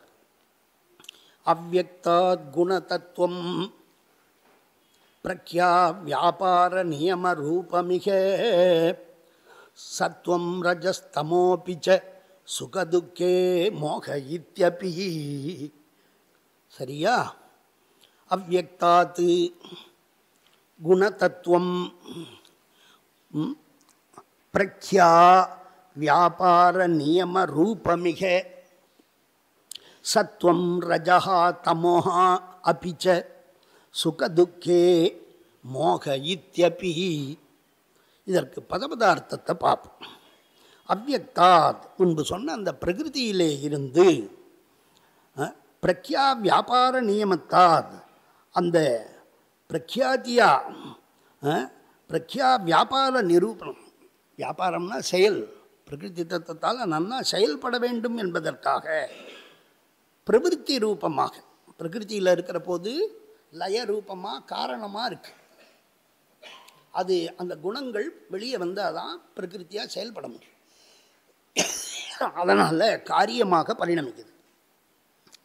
பிரக்யா வியாபார நியம ரூபம் குணதத்துவம். குணதத்துவம் என்பது இக இந்த சைவ சித்தாந்த தத்துவ தோற்ற முறையிலே சத்வம், சத்வம் என்று ஒரு குணம், ரஜஹா ரஜோகுணம், தமஹா தமோகுணம், இப்படி 3 பேர் குணத்துக்கு 3 குணத்துக்கு 3 பேர், சத்வகுணம் ரஜோகுணம் தமோகுணம். இதை பற்றி என்னன்றதெல்லாம் பின்னாடி நம்ம பார்க்க போகிறோம். இந்த அந்த இரண்டும் இந்த 3 குணங்களும் 3 வகையாக தோன்றுகிறது. மேலும் சுகதுக்கே மோகா இத்யபி, சுகம் துக்கம் மோகம் எல்லாத்தையும் இந்த 3 தான் கொடுக்குது. சத்துவகுணத்தால் ஒரு மனுஷன் சுகத்தை அடைகிறான், சுகத்தை கொடுக்கிறது. ரஜோகுணத்தாலே என்ன பண்ணுறான், துக்கம் துயரத்தை அடைகிறான், அதிகாரமலம். ரஜா ரஞ்சை தீத்தி ராஜான்னு நிர்வாகியாக இருக்கிறதால அதிகார மலம், அதனால் துக்கத்தை அடைகிறான். சுகம் துக்கம், சுக துக்கே இருமை, மோகா மயக்கம், மோகம்னா அந்த இதுலேருந்து வேட்கைன்னு அர்த்தம், மயக்கம் தருவதாகவும் இத்யபி இந்த 3 தத்துவங்களுமே இருக்கிறது. இதில் வேறு ஒன்றும் விஷயமே இல்லை, நம்ம தெரிஞ்சது தான். பலருக்கு தெரியாமல் இருக்கும், நமக்கு நன்றாக தெரிஞ்சது. 3 குணங்களை எல்லா சாஸ்திரங்களையும் சொல்லியிருக்கு. இந்த பிரகிருத்தியிலேருந்து பிருத்திவி வரைக்கும் சொல்லப்படாத சாஸ்திரங்களே இல்லை. ஷட்சாஸ்திரங்களும் இதை பற்றி நன்றாக விசாரம் பண்ணியிருக்கு. இது எல்லாம் தேவை. அந்த சாங்கியத்தில் பிரகிருத்தியந்தமாக அவள் ஒத்துண்டு பிரகிருத்தியை நித்தியம்னு சொல்லின்னு இருக்கா. அதுக்கப்புறம் நிரீஸ்வர சாங்கியம்னு ஈஸ்வர சாங்கியம்னு அந்த பிரகிருத்தியை இயக்குவதற்கு புருஷ தத்துவம்னு ஒன்று வேண்டும்னு சொல்லி ஈஸ்வர சாங்கியம்னு ஒன்று சொல்லியிருக்கா. அதனால் அவளுக்கு யோக சாங்கியம் ஞான சாங்கியம்னு சாங்கியத்தை 2 விதமாக இருக்குது. சாங்கியம்தான் முதல் உண்டான ஒரு பெரிய சாஸ்திரம். அப்படியாக அந்த சாங்கிய சாஸ்திரத்திலையும் சொல்லியிருக்கு. மகாவிஷ்ணுவே கபிலராக போய் அதை பூர்வபட்சங்களை அங்கே சொல்கிறார். அதனால் அதெல்லாம் பூர்வபட்சம். இப்படியாக அந்த இதை நாம் ஒப்புக்கொள்ள முடியாது, பிரகிருத்தியை நித்தியம் என்று நாம் ஒத்துக்கொள்ள முடியாது. இத்யபி அப்படின்னு சொன்னார் கருத்துரை.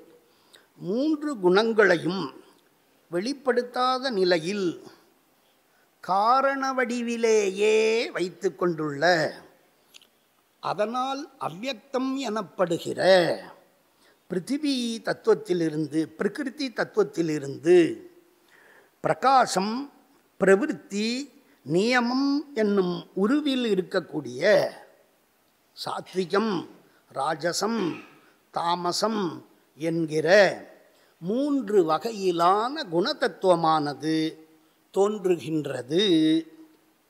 மேலும் இவை மூன்றும் முறையே சுக துக்க ரூபமாகவும் மோக ரூபமாகவும் இந்த குணதத்துவம் விளங்குகிறது. குணதத்துவத்தினுடைய வகையையும் ஸ்வரூப லட்சணத்தையும் இந்த ஸ்லோகத்திலே சொல்லி முடித்தார். வேற ஒன்றும் சிறப்பு செய்தியாக இல்லை, இதெல்லாம் விசார செய்தி இல்லை, தெரிந்து கொள்ள வேண்டிய அடிப்படை சித்தாந்த உண்மைகள்னு அர்த்தம். இது இப்படி தான் அப்படின்னு தெரிவிக்கிறது. பரிஜானம்னு பேர், தத்துவார்த்த பரிஜானம்.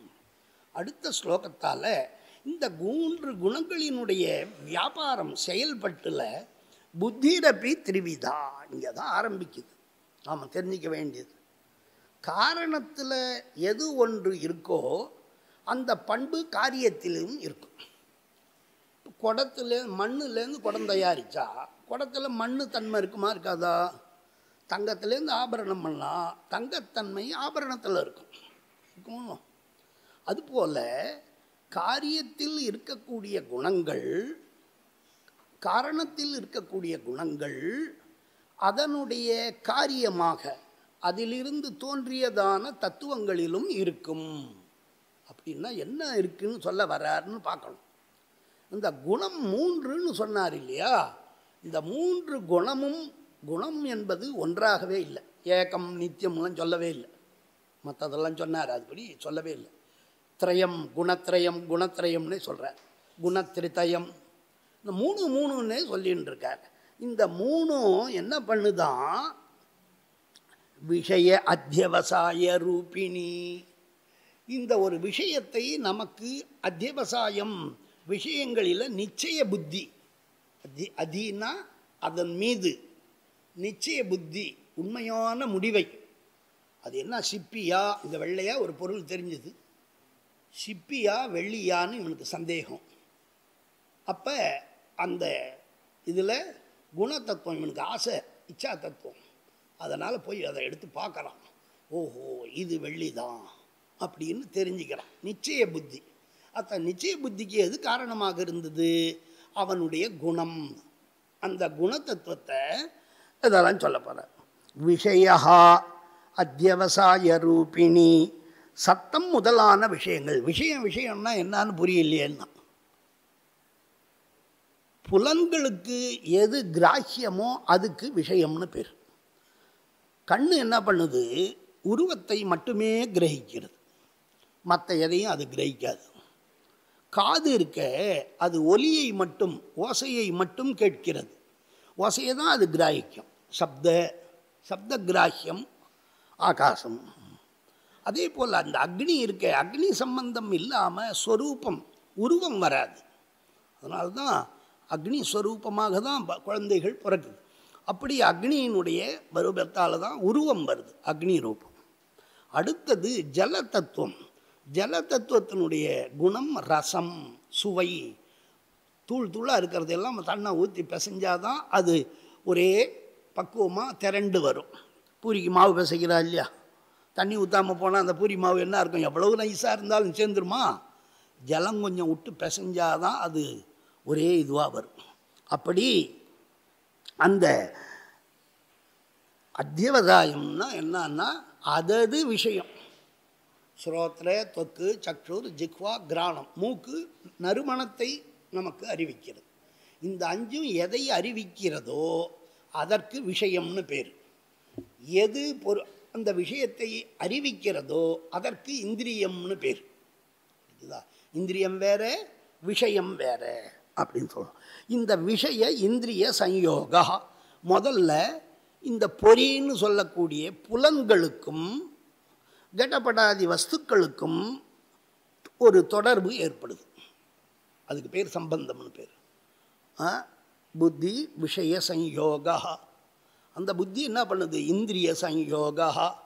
இந்திரியம் மனசயுஜ்யத்தே, மனசா, மனசோட சொல்லு. அந்த மனசு ஆத்ம சிச்சக்தியோட தூண்டப்படுது. அப்பயினால தான் அவன் இதுதான்னு நிச்சயம் பண்ணுறான். இத்தனை ஸ்டேஜ் இருக்குது அதுக்குள்ளே.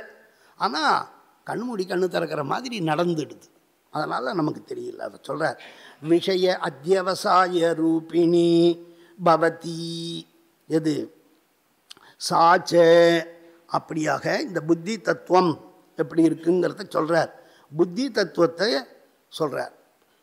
புத்தி தத்துவம் எதுலேருந்து வந்ததுன்னா குணதத்துவாத்து புத்தி தத்துவம் ஜாத்தம். குணத்தத்துவத்திலிருந்து புத்தி தத்துவம் வந்தது. அப்போ இந்த குணத்தத்துவம் 3ஆக இருந்ததால் இந்த புத்தி தத்துவமும் 3 குணமாக இருக்குது. சத்துவ புத்தி, சாத்விக புத்தி, ராஜச புத்தி, தாமச புத்தி. நான் முன்னாடியே சொல்லணும், காரணத்தில் இருக்கிற குணம் காரியத்திலையும் வரும்னு. அதான் சொல்கிறார். இந்த காரியத்தில் வர்றதுக்கு காரணம் அதில் இருக்கிறதால சாச்சாபி கர்மானுசாரேன அவரவர்கள் புருஷன் செய்கிற காரியத்துக்கு ஏற்ப குணதா சத்துவம் முதலான குணங்களின் அடிப்படையாலே த்ரிவிதா புரோக்தா 3 வகையாக கூறப்பட்டாள். யாரு? புத்தி தத்துவம் 3 விதமாக குணத்தத்துவத்திலிருந்து தோன்றியது. குணத்தத்துவத்திலிருந்து புத்தி தத்துவம் தோன்றியது. புத்தி தத்துவம் ஸ்திரீலிங்கம். இதுதான் இந்த ஸ்லோகத்தில் உள்ள ஒரு முக்கியமான விஷயம். குணத்தத்துவம் 3ஆக காரணம் இருப்பதாலே குணத்தத்துவின் காரியமாகிய புத்தி தத்துவமும் 3 வகைப்படுகிறது அப்படிங்கிறது நம்ம பொதுவாக தெரிஞ்சிக்க வேண்டிய விஷயம். அதனால் புத்தியும் என்ன பண்ணது? சாத்விகி புத்தி விவகாரம். புத்தி சாத்விகி புத்தி, ராஜசி புத்தி, தாமசி புத்தி என்று எல்லா இடத்திலும் காணப்படுகிறது. புத்தி தத்துவமும் 3 வகையாக காணப்படுகிறதுன்னு தெரிஞ்சுக்கணும். அதனால் தத்துவத்தோற்ற முறையில் 3 வகையான குணத்தத்துவத்தில் இருந்து சத்தம் முதலிய விஷயங்களின் நிச்சய அறிவு ரூபமான புத்தி தத்துவம். புத்தி தத்துவம் நான் முன்னாடியே சொல்லியிருக்கேன். இதமித்தம்னு நிச்சய புத்தி. அது குடமா அங்கே இருக்கிறது என்னன்னா அது கெட்டையேவ அப்படி சொல்கிறான். குடந்தான் அப்படின்னு. ஏன்னா கண்ணால் பார்த்தேன்னு சொல்கிறோம். பிரத்யட்சம் அனுமானம் இப்படி. அதனால் 3 குணங்களாலே 3 விதமாக விளங்குகிறது. எந்த குணம் அதிகமாக இருக்கோ அப்போ அந்த புத்திக்கு அந்த குணத்தோட பேர் வருது. இதுக்கு எப்படி வச்சுக்கிறது? சாத்விகம், ராஜசம், தாமசம்னா சத்துவகுணம் அதிகமாக இருக்கிற போது அந்த புத்திக்கு சாத்விகி புத்தின்னு பேர்.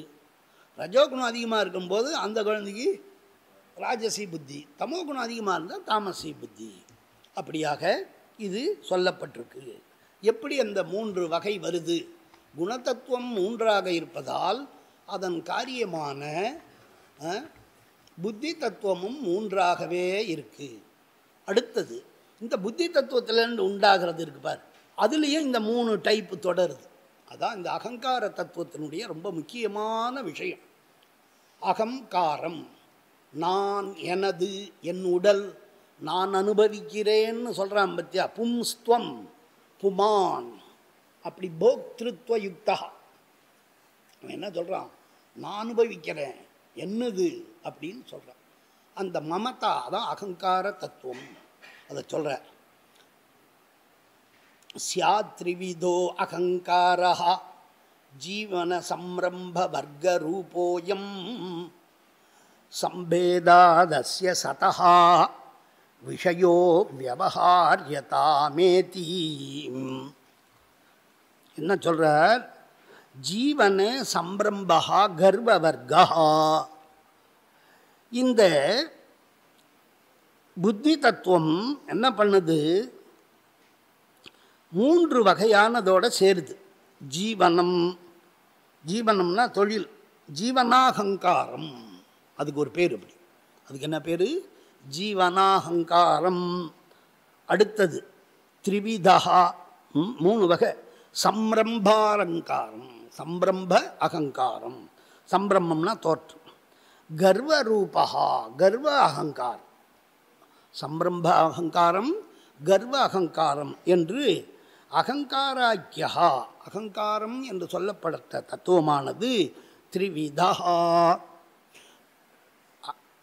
இந்த புத்தி தத்துவத்தை போலவே குணத்தத்துவத்திலிருந்து தோன்றிய புத்தி தத்துவமும் புத்தி தத்துவத்திலிருந்து தோன்றிய அகங்கார தத்துவமும் மூன்றாக பிரிவை உடையது அப்படின்றத சொன்னார்.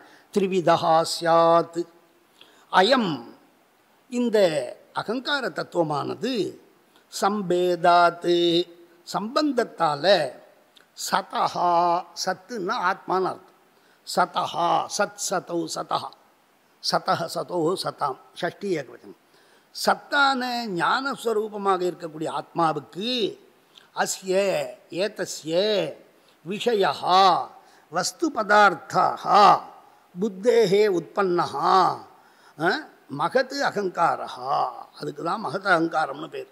புத்தியில் நான் அனுபவிக்கிறேன், நான் பார்த்தேன், அப்படி நான் காண்கிறேன் அப்படின்னு நான் என்றதோடு சொல்லக்கூடியது.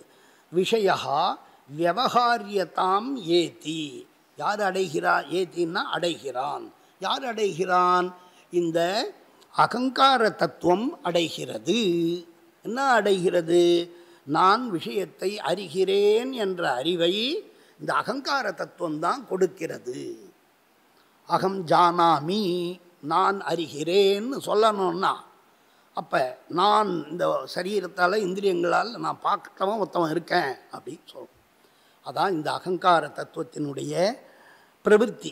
தோற்றம், தோற்றம் எதிலேருந்து வந்தது? அந்த புத்தி தத்துவத்திலிருந்து வந்தது. பிரவிற்த்தி கிரமம், தொழில் என்னப்படுகிறது? நான் என்ற எண்ணத்தை நமக்கு உண்டு பண்ணி செயலை நுகரச் செய்கிறது. வியவகாரியதாம், வியவகாரம்னா பொதுவாக நான் செய்தேன், இது நான் செய்யலையே, அது அவன் செய்தான், இப்படியெல்லாம் சொல்கிறதுக்கு எது காரியமாக இருக்குது? இந்த அகங்கார தத்துவம்தான் அதற்கு காரணமாக இருக்குது அப்படின்னு சொன்னார். அதனால் இந்த அகங்கார தத்துவத்தை பற்றி வேறு ஒன்றும் சொல்லலை. இந்த மூன்று குணாத்மகமான அந்த மூன்று வகையான புத்தி தத்துவத்திலே இருந்து இந்த அகங்கார தத்துவமானது முறையே ஜீவனாகங்காரம், சம்ரம்பாகங்காரம், அடுத்தது கர்வாலங்காரம். கர்வ அகங்காரம்னா என்ன? நான்றது, நான் செய்தேன், நான் கண்டேன் அப்படின்னு சொல்கிறது. அப்படி கர்வாகங்காரம் என்று அகங்காரம் மூன்று விதமாக தோன்றுகிறது. இந்த வகைகளினாலே போக்தாவாய் சத்தான ஆன்மாவிற்கு இந்த அகங்கார தத்துவத்தினுடைய சேர்க்கையினால் விஷயமானது, புலப்படும் பொருளானது, விஷயமானது வியவகரிக்க, வியவகரிக்கன்னா என்ன? பயன்படுத்தன்னு அர்த்தம். விவகாரம்னா அது இது, அதை பார்த்தேன் இதை பார்த்தேன்னு சொல்கிறான் இல்லையா, அது மாதிரி விவகாரம், பேச்சு வழக்கு, விவகரிப்பதற்கு யோக்கியமாகும் தன்மையை அடைகிறது. இந்த அகங்கார தத்துவத்தால் தான் இந்த ஆத்மா நான் பார்த்தேன், நான் செய்தேன், நான் செய்கிறேன்னு நான் சொல்கிறதுக்கு இந்த அகங்கார தத்துவம்தான் காரணம் என்று சொல்ல. அறியப்படும் பொருளை அறிவிக்கும் புத்தியின் செயலினும் வேறாக, அல்லது அறியப்படுவது ஒரு பொருள், அந்த அறிவிக்கும் பொருளை புத்தியின் செயலினும் வேறாக, புத்தியோட விருத்தி வேற. அப்படி புத்தி என்ன பண்ணுது? அது அங்கே இருக்குது, அங்கே குடம் இருக்குங்கிறத குடம்தான்றதை நிச்சயப்படுத்திட்டு அதோடு அது வேலை முடிஞ்சு போச்சு. அதுக்கப்புறம் இவன் என்ன பண்ணுறா? அது கொண்டு வந்து இந்த ஆத்மாவுக்கு சொல்லிட்டு இந்திரியம் வழியா, அங்கே இருக்க அது குடம்தான். ஓ அப்படியா?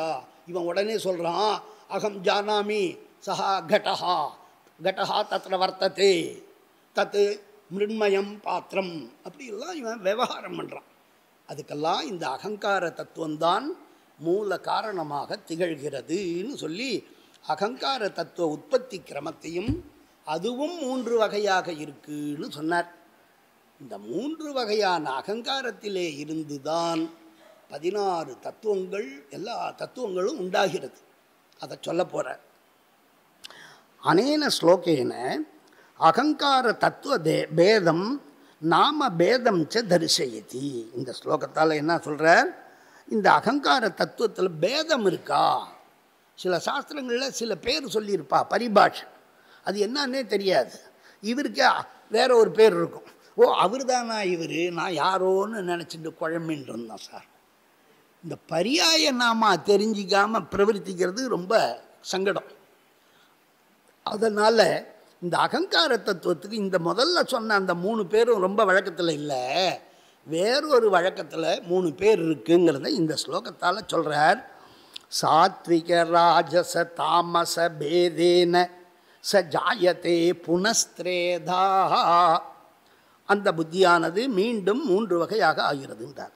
சச்ச வைகாரிக தைஜச பூதாதிக நாமபிகி சமுச்வசதி. என்ன சொல்கிறார்? வியக்தமாக சுகமமாக சொல்லியிருக்கார். ஒன்றும் வார்த்தையெல்லாம் கடினமான வார்த்தையே இல்லை. சாத்விகம் ராஜசம் தாமசம் என்கிற பேதத்தால் 3 வகையால் அந்த அகங்கார தத்துவம் என்பது 3ஆக இருக்குது. அவை என்னவென்றால் தைஜச அகங்காரம், வைகாரிக அகங்காரம், பூதாதி அகங்காரம். இப்போ எது எதில் சேரும், எதுக்கு என்ன பேருங்கிறத நம்ம தெரிஞ்சுக்கணும். முன்னியும் அதை சொல்கிறார். இப்போ தைஜச வைகாரிக பூதாதி நாமபிகி அப்படி பேதத்தால் சஹா புனகா அந்த அகங்கார தத்துவமே வேற ஒன்று கிடையாது. இது வேற அது வேறன்னு நினச்சிக்க கூடாது. அதே தான், அவரே தான் இவர்.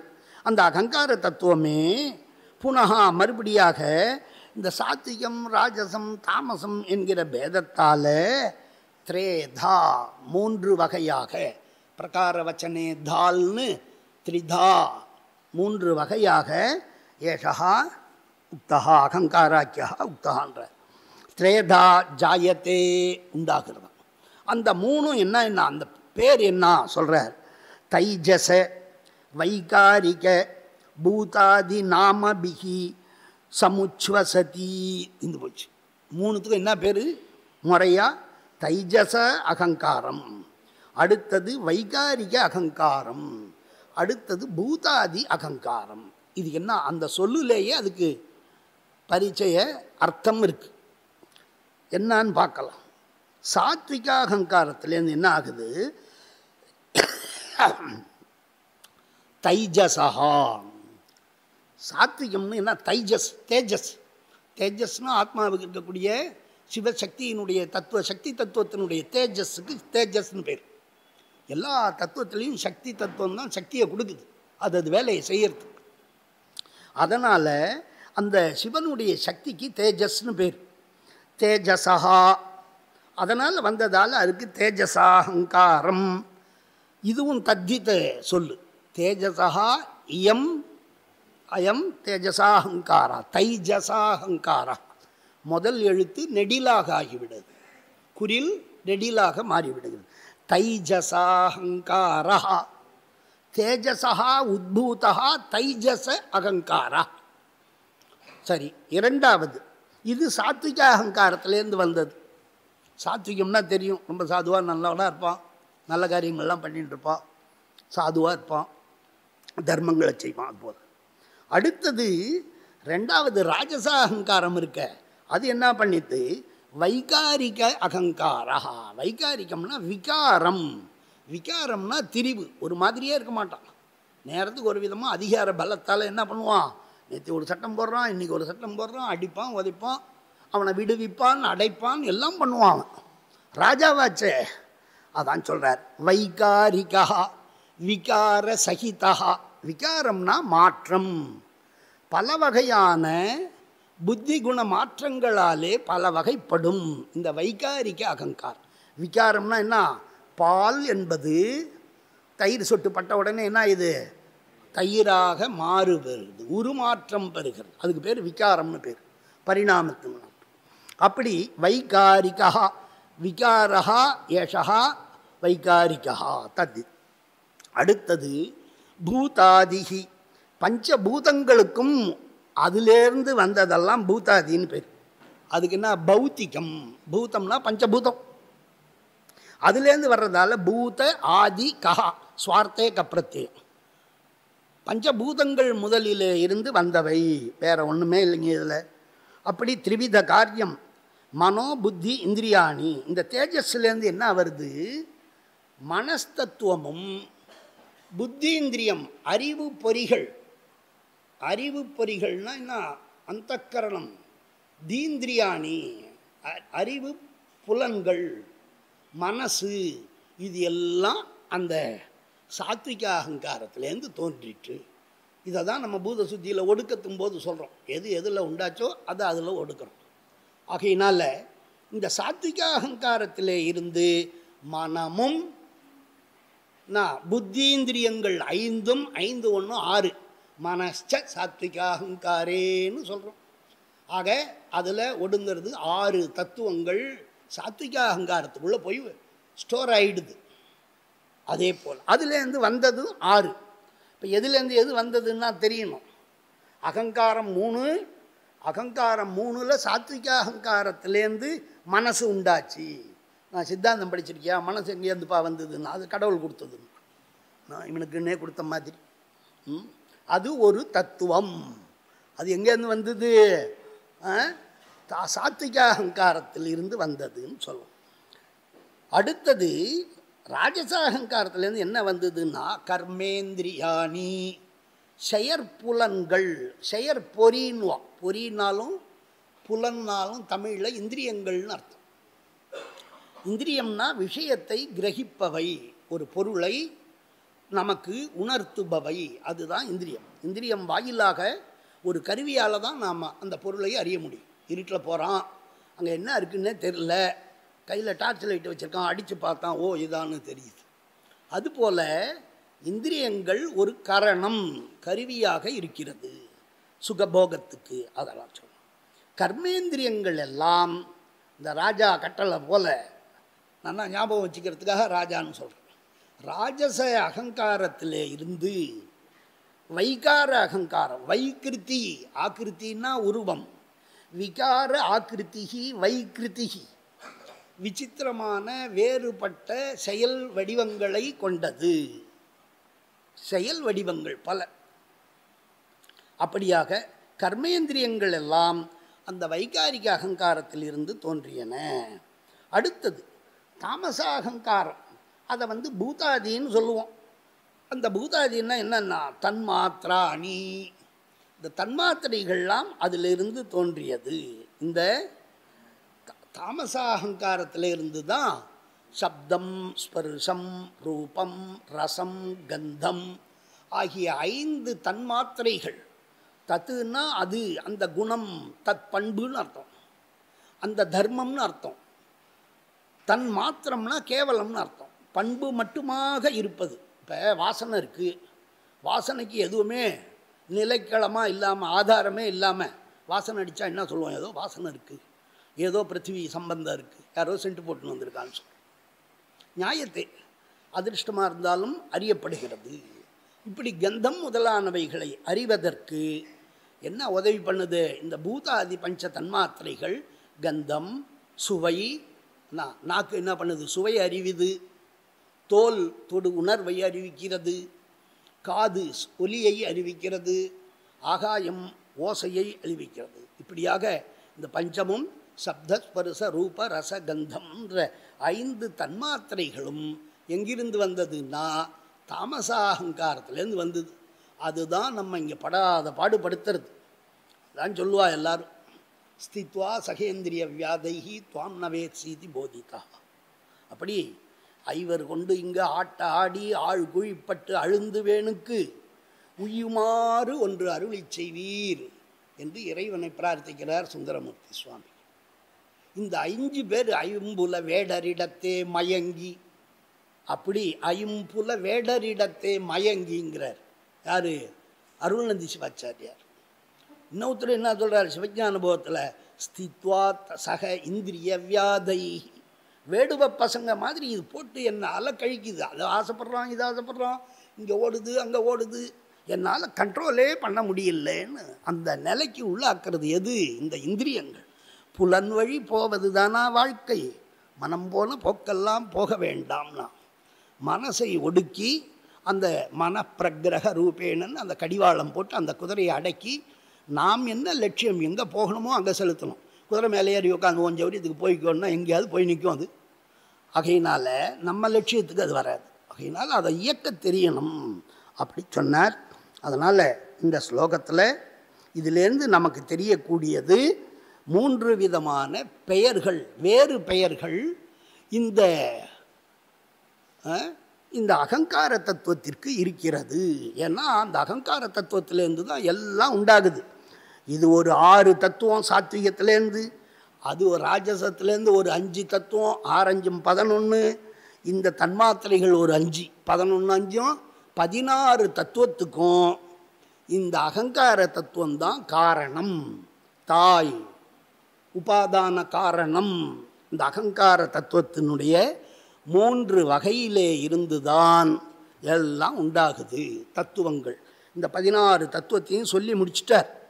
தைஜசகாரிக பூதா நாமபிகி சமுச்சசதி.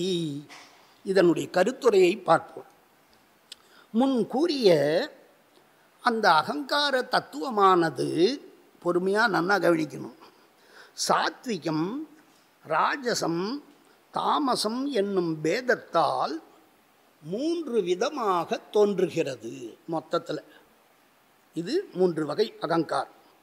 மேலும் அந்த 3 அகங்காரத்தினுடைய பெயர்களே அதற்கே வேறு 3 பெயர்கள் இருக்கு. என்னன்னா தைஜசம், வைகாரிகம், பௌத்திகம் என்னும் பெயர்களாலே இந்த அகங்கார தத்துவம் 3 வகையாக சொல்லப்படுகின்றது. அப்படிங்கிறது தான் இந்த ஸ்லோகத்தினுடைய ஒரு. இவற்றில் சாத்விக அகங்காரத்தில் இருந்து எதுலேருந்து எது வந்ததுன்னு சொல்லணுமோ அது இதில் சொல்லலை. நம்ம அந்த கிரமத்தால் வச்சுக்கணும். இந்த முறை சொல்லியிருக்காரு இல்லையா, 1 2 3ன்னு, அதை அந்த கிரமத்தை வச்சுட்டு நம்ம சொல்கிறோம். சாத்விக அகங்காரத்தில் இருந்து தைஜசம் என்றும், ராஜச அகங்காரத்திற்கு வைகாரிகம் என்றும், தாமச அகங்காரத்துக்கு பௌதிகம் என்றும் பெயர்கள் உரியன. இந்த 3 பேர் சொன்னீங்களே, எதுக்கு என்ன பேர் மாற்றி புரிஞ்சுட்டான்னா, சாத்விக அகங்காரம்னா தாமச அகங்காரம் தாங்கன்னு சொன்னான்னா என்ன பண்ணுறது? அது வேறப்பா. தாமச அகங்காரம் அது தாமசத்துலேருந்து வந்தது, ஞானேந்திரியம் இல்லைன்னு சொல்ல தெரியணுமோன்னு. அதனால் மாற்றி புரிஞ்சிக்காத, இதான் முறைன்னு சொல்லிட்டார் இந்த ஸ்லோகத்தில். இதனுடைய அடுத்த ஸ்லோகத்தில் இதை பற்றிய தத்துவ சிருஷ்டி கிரமத்தை சொல்கிறார். இது வரைக்கும் இந்த 3 விதமான அகங்காரத்தில் இருந்து என்னென்ன தத்துவங்கள் தோன்றின அப்படின்னு இந்த ஸ்லோகத்தில் ஒரே ஸ்லோகத்திலேயே சொல்லிடுறார். தைஜசஸ்தத்ர மனஹா வைகாரிகதோ பவந்தி சாக்ஷாணி பூதாதே தன்மாத்ராணி ஏஷாம் சர்க்கரமோயம் ஏதஸ்மாத். என்ன சொல்கிறார்? தைஜசதா, தைஜச அகங்காரத்திலிருந்து தத்ர மனஹா வைகாரிகதா பவந்தி. நான் இதெல்லாம் உங்களுக்கு முன்னாடியே சொல்லிட்டேன். அதை தான் இந்த அடுத்த ஸ்லோகத்தில் சொல்கிறார். நான் கொஞ்சம் முன்கூட்டியே சொல்லிட்டேன் உங்களுக்கு. அதுலேருந்து எதுலேருந்து வந்ததுன்னு சொல்கிறார். பவந்தி வைகாரிகதா பவந்தி அக்ஷாணி. இங்கே வைகாரிக அகங்காரத்திலிருந்து அக்ஷங்கள், அக்ஷம்னா இந்திரியம்னு அர்த்தம், கர்மேந்திரியங்கள்லாம் தோன்றியது. பூதாதேகே, அந்த பூதாலங்காரத்திலிருந்து மாத்ராணி, பஞ்ச தன்மாத்திரான்களும் அதிலிருந்து சப்தாதி தன்மாத்திரைகள் 5 தோன்றின. இப்படி ஏதஸ்மாத், ஏதஸ்மாத் அகங்காராத்துன்னு அர்த்தம். இந்த அகங்கார தத்துவத்திலே இருந்து இவையெல்லாம் தோன்றின அப்படின்னு ஒரு சொல்கிறார். ஒரு கட்டத்தை சொல்லி முடிக்கிறார். என்ன பார்ப்போம். தத்ர, இதில் வேறு ஒரு விஷயமும் இல்லை, எதில் இருந்து எந்த தத்துவம் உண்டாச்சின்றத சொல்ல போகிறார். தத்ர தைஜசா, தைஜசான்னா என்ன? முதலாவதாக சொல்லப்பட்ட சாத்விக அகங்காரத்தில் இருந்துன்னு அர்த்தம். தைஜசா அகங்காரத்தில் இருந்து மனஹா, மனமும், அதான் போல இருக்கு, மனசு கொதிக்குது, மனம் என்ன சொல்லலாம், மனம் தகிக்குதுங்கிற மாதிரி. மனசு எதுலேருந்து வந்ததுன்னா தைஜ மனமும் ஞானேந்திரியங்களும். ஞானம் வேணும்னா வெளிச்சம் வேணும், அதனால் சாத்விகனுக்கு தான் அந்த ஞானங்கள் கிடைக்கிது. அப்படி அறிவு புலன்கள் 5, மனமும் 5 அறிவு புலன்களும் அக்ஷாணிச்ச ஞானேந்திரியங்கள். ஞானேந்திரியங்கள் என்ன? கண், காது, மூக்கு, நாக்கு, தோல் எனப்படுபவை. இந்த சம்ஸ்கிருதத்தில் என்ன சொல்லுவா? சக்ஷுராதி இந்திரியம். எவ்வளவுதான் நம்ம உடம்புல புலன்கள் இருந்தாலும் சர்வேந்திரியானாம் நயனம் பிரதானம். கண்ணு தான் முக்கியம். சிலர் கண்ணுக்கு முக்கியத்துவம் கொடுப்பா, சிலர் காதுக்கு முக்கியத்துவம் கொடுப்பா. அப்படியாக எல்லாம் வேதங்கள் ஆகமும் எல்லாம் சுருத்தி பிரமாணமாக இருக்கிறதால இந்த ஸ்ரோத்ராதின்னு சொல்கிறவாளும் உண்டு. எது ஆதியாக இருந்தால் நமக்கு என்ன ஆக 5 உண்டு, யாரும் மறுக்கல. இப்படியாக அங்கே சொல்கிறார் கர்மேந்திரியாணி ஸ்ரோத்ர துவக்கு சக்ஷுர் ஜிஹ்வா கிராணம். அதான் இந்த 5க்கும் கர்மேந்திரியம். வினை புரியும் பொறிகள். பொறின்னா அறிவு பொறின்னு அர்த்தம். அதுலெல்லாம் வைகாரிகாத்து வருது. பூதா தேஹே பஞ்சம்ய கவச்சம். இந்த பூதாதி அகங்காரம்னு ஒன்று சொன்னமே, அதிலிருந்து அதாவது தாமசாகங்காரத்தின் மறு உருவாக இருக்கக்கூடிய அந்த பூதாதி அகங்காரத்தில் இருந்து தன்மாத்ராணி சப்த ஸ்பரிச ரூப ரச கந்த என்று சொல்லக்கூடிய 5 தன்மாத்திரைகள். தத்து மாத்திரம். மாத்திரம்னா இந்த இடத்துல கேவலம்னு அர்த்தம். அது மட்டுமே இருக்குது. மாத்திரம்னா என்ன, அந்த பண்பு தான் இருக்குது, அதுக்கு உருவம் இல்லை. தர்மம் இருக்குன்னா தர்மத்துக்கு ஏதாவது ஒரு ஆசிரியம் வேணுமோன்னோ. கல்கண்டு இருக்குன்னா கல்கண்டு திதிப்பு இருக்குது. திதிப்பு எப்படி இருக்குன்னு கேட்டால் கல்கண்டை தான் எடுத்து கொடுக்க முடியும். இனிப்பு மதுரம் என்பது ஒரு சுவை, அது ஒரு தர்மத்துக்குள்ளே இருக்குது. தர்மி பாவம். தர்மத்துக்கு குணம்னு பேர். தன்மாத்திரை என்றால் பண்பு மட்டுமாக இருக்குது. இந்த சப்தம் ஸ்பர்சம்லாம் வரணுமே, இந்த பிருத்திவியாதிகளுக்கு வரணும் இல்லையா? வர்றதுக்கு ஏதாவது ஒன்று இருந்தால் தானே வரும். சட்டியில் இருந்தால் அல்லவா அகப்பையில் வரும். அந்த காலத்தில் சொல்லுவா, முதல்ல சட்டியில் போட்டு வைடா, சத்காரியவாதம்னு பேர். காரணத்தில் இருக்குன்னு ஒத்துண்டாதான் காரியத்துக்கு அந்த குணங்கள் வரும். அதை தான் இங்கே சொல்கிறார். என்ன சொல்கிறார்? ஏஷாம் இவைகளுக்கு இந்த அகங்காரத்தில் இருந்து ஏதஸ்மாத்து ஏஷாம் அயம் இந்த அகங்கார தத்துவம்தான் சர்க்கஹா தோற்றுவிப்பாளராக உள்ளது. எல்லா இந்த 16 தத்துவத்தையும் தோற்றுவிக்கக்கூடியவர் யார்? அகங்கார தத்துவம். சிவன் ஒன்று தான் உண்டாக்குனார். சக்தி தத்துவத்தை உண்டாக்கிட்டு விட்டுட்டார். மற்றதெல்லாம் சக்தி பார்த்துட்டான். அவன் 4 பிரிஞ்சு அதெல்லாம் தனித்தனி இல்லை, ஒன்று தான் 5 அப்படின்னு சொல்லி சிவத்தத்துவத்தை எல்லாம் சொன்னான். அடுத்தது 7 தத்துவத்தில் மாயை உபாதான காரணம், புருஷன் போக்தா, நடுவில் உள்ள கலாதி பஞ்சகம் 5 2 7 வித்யா தத்துவம்னு பிரிச்சுட்டேன். அதுக்கப்புறம் உள்ளதெல்லாம் அந்த பிரகிருதியினுடைய காரியங்கள். பிரகிருதியில் 3 குணமும் இருந்ததால் அதுலேருந்து வந்ததான குண தத்துவம், அதுலேருந்து வந்ததான புத்தி தத்துவம், அதுலேருந்து வந்ததான அகங்கார தத்துவம், இப்படி எல்லாத்துலேயும் 3 கிளைகள் பிரிவுகள் இருக்கின்றது. இப்படி இந்த அகங்கார தத்துவம் மட்டுமே தன்னை 3 வகையிலே வைத்து கொண்டு 16 தத்துவங்களை சைவ சித்தாந்தத்தில் தோற்றுவித்தன. இதில் ஒன்றும் பெரிய வேறுபாடுகள் இருக்காது. சாங்கியாதி பாஞ்சராத்திராதி ஆகமங்களில் எல்லாம் உண்டு.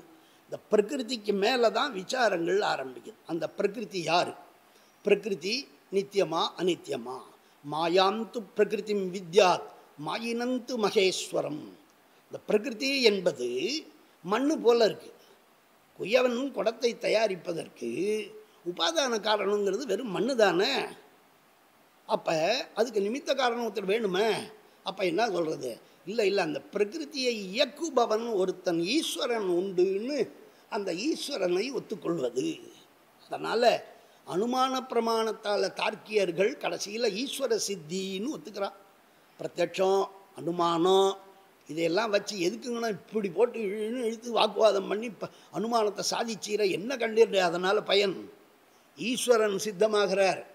இந்த உலகத்துக்கு பதி என்பவன் இருக்கிறாங்கிறத அனுமானத்தால் முடிவு பண்ணிட்டார். அதான் காரணம்.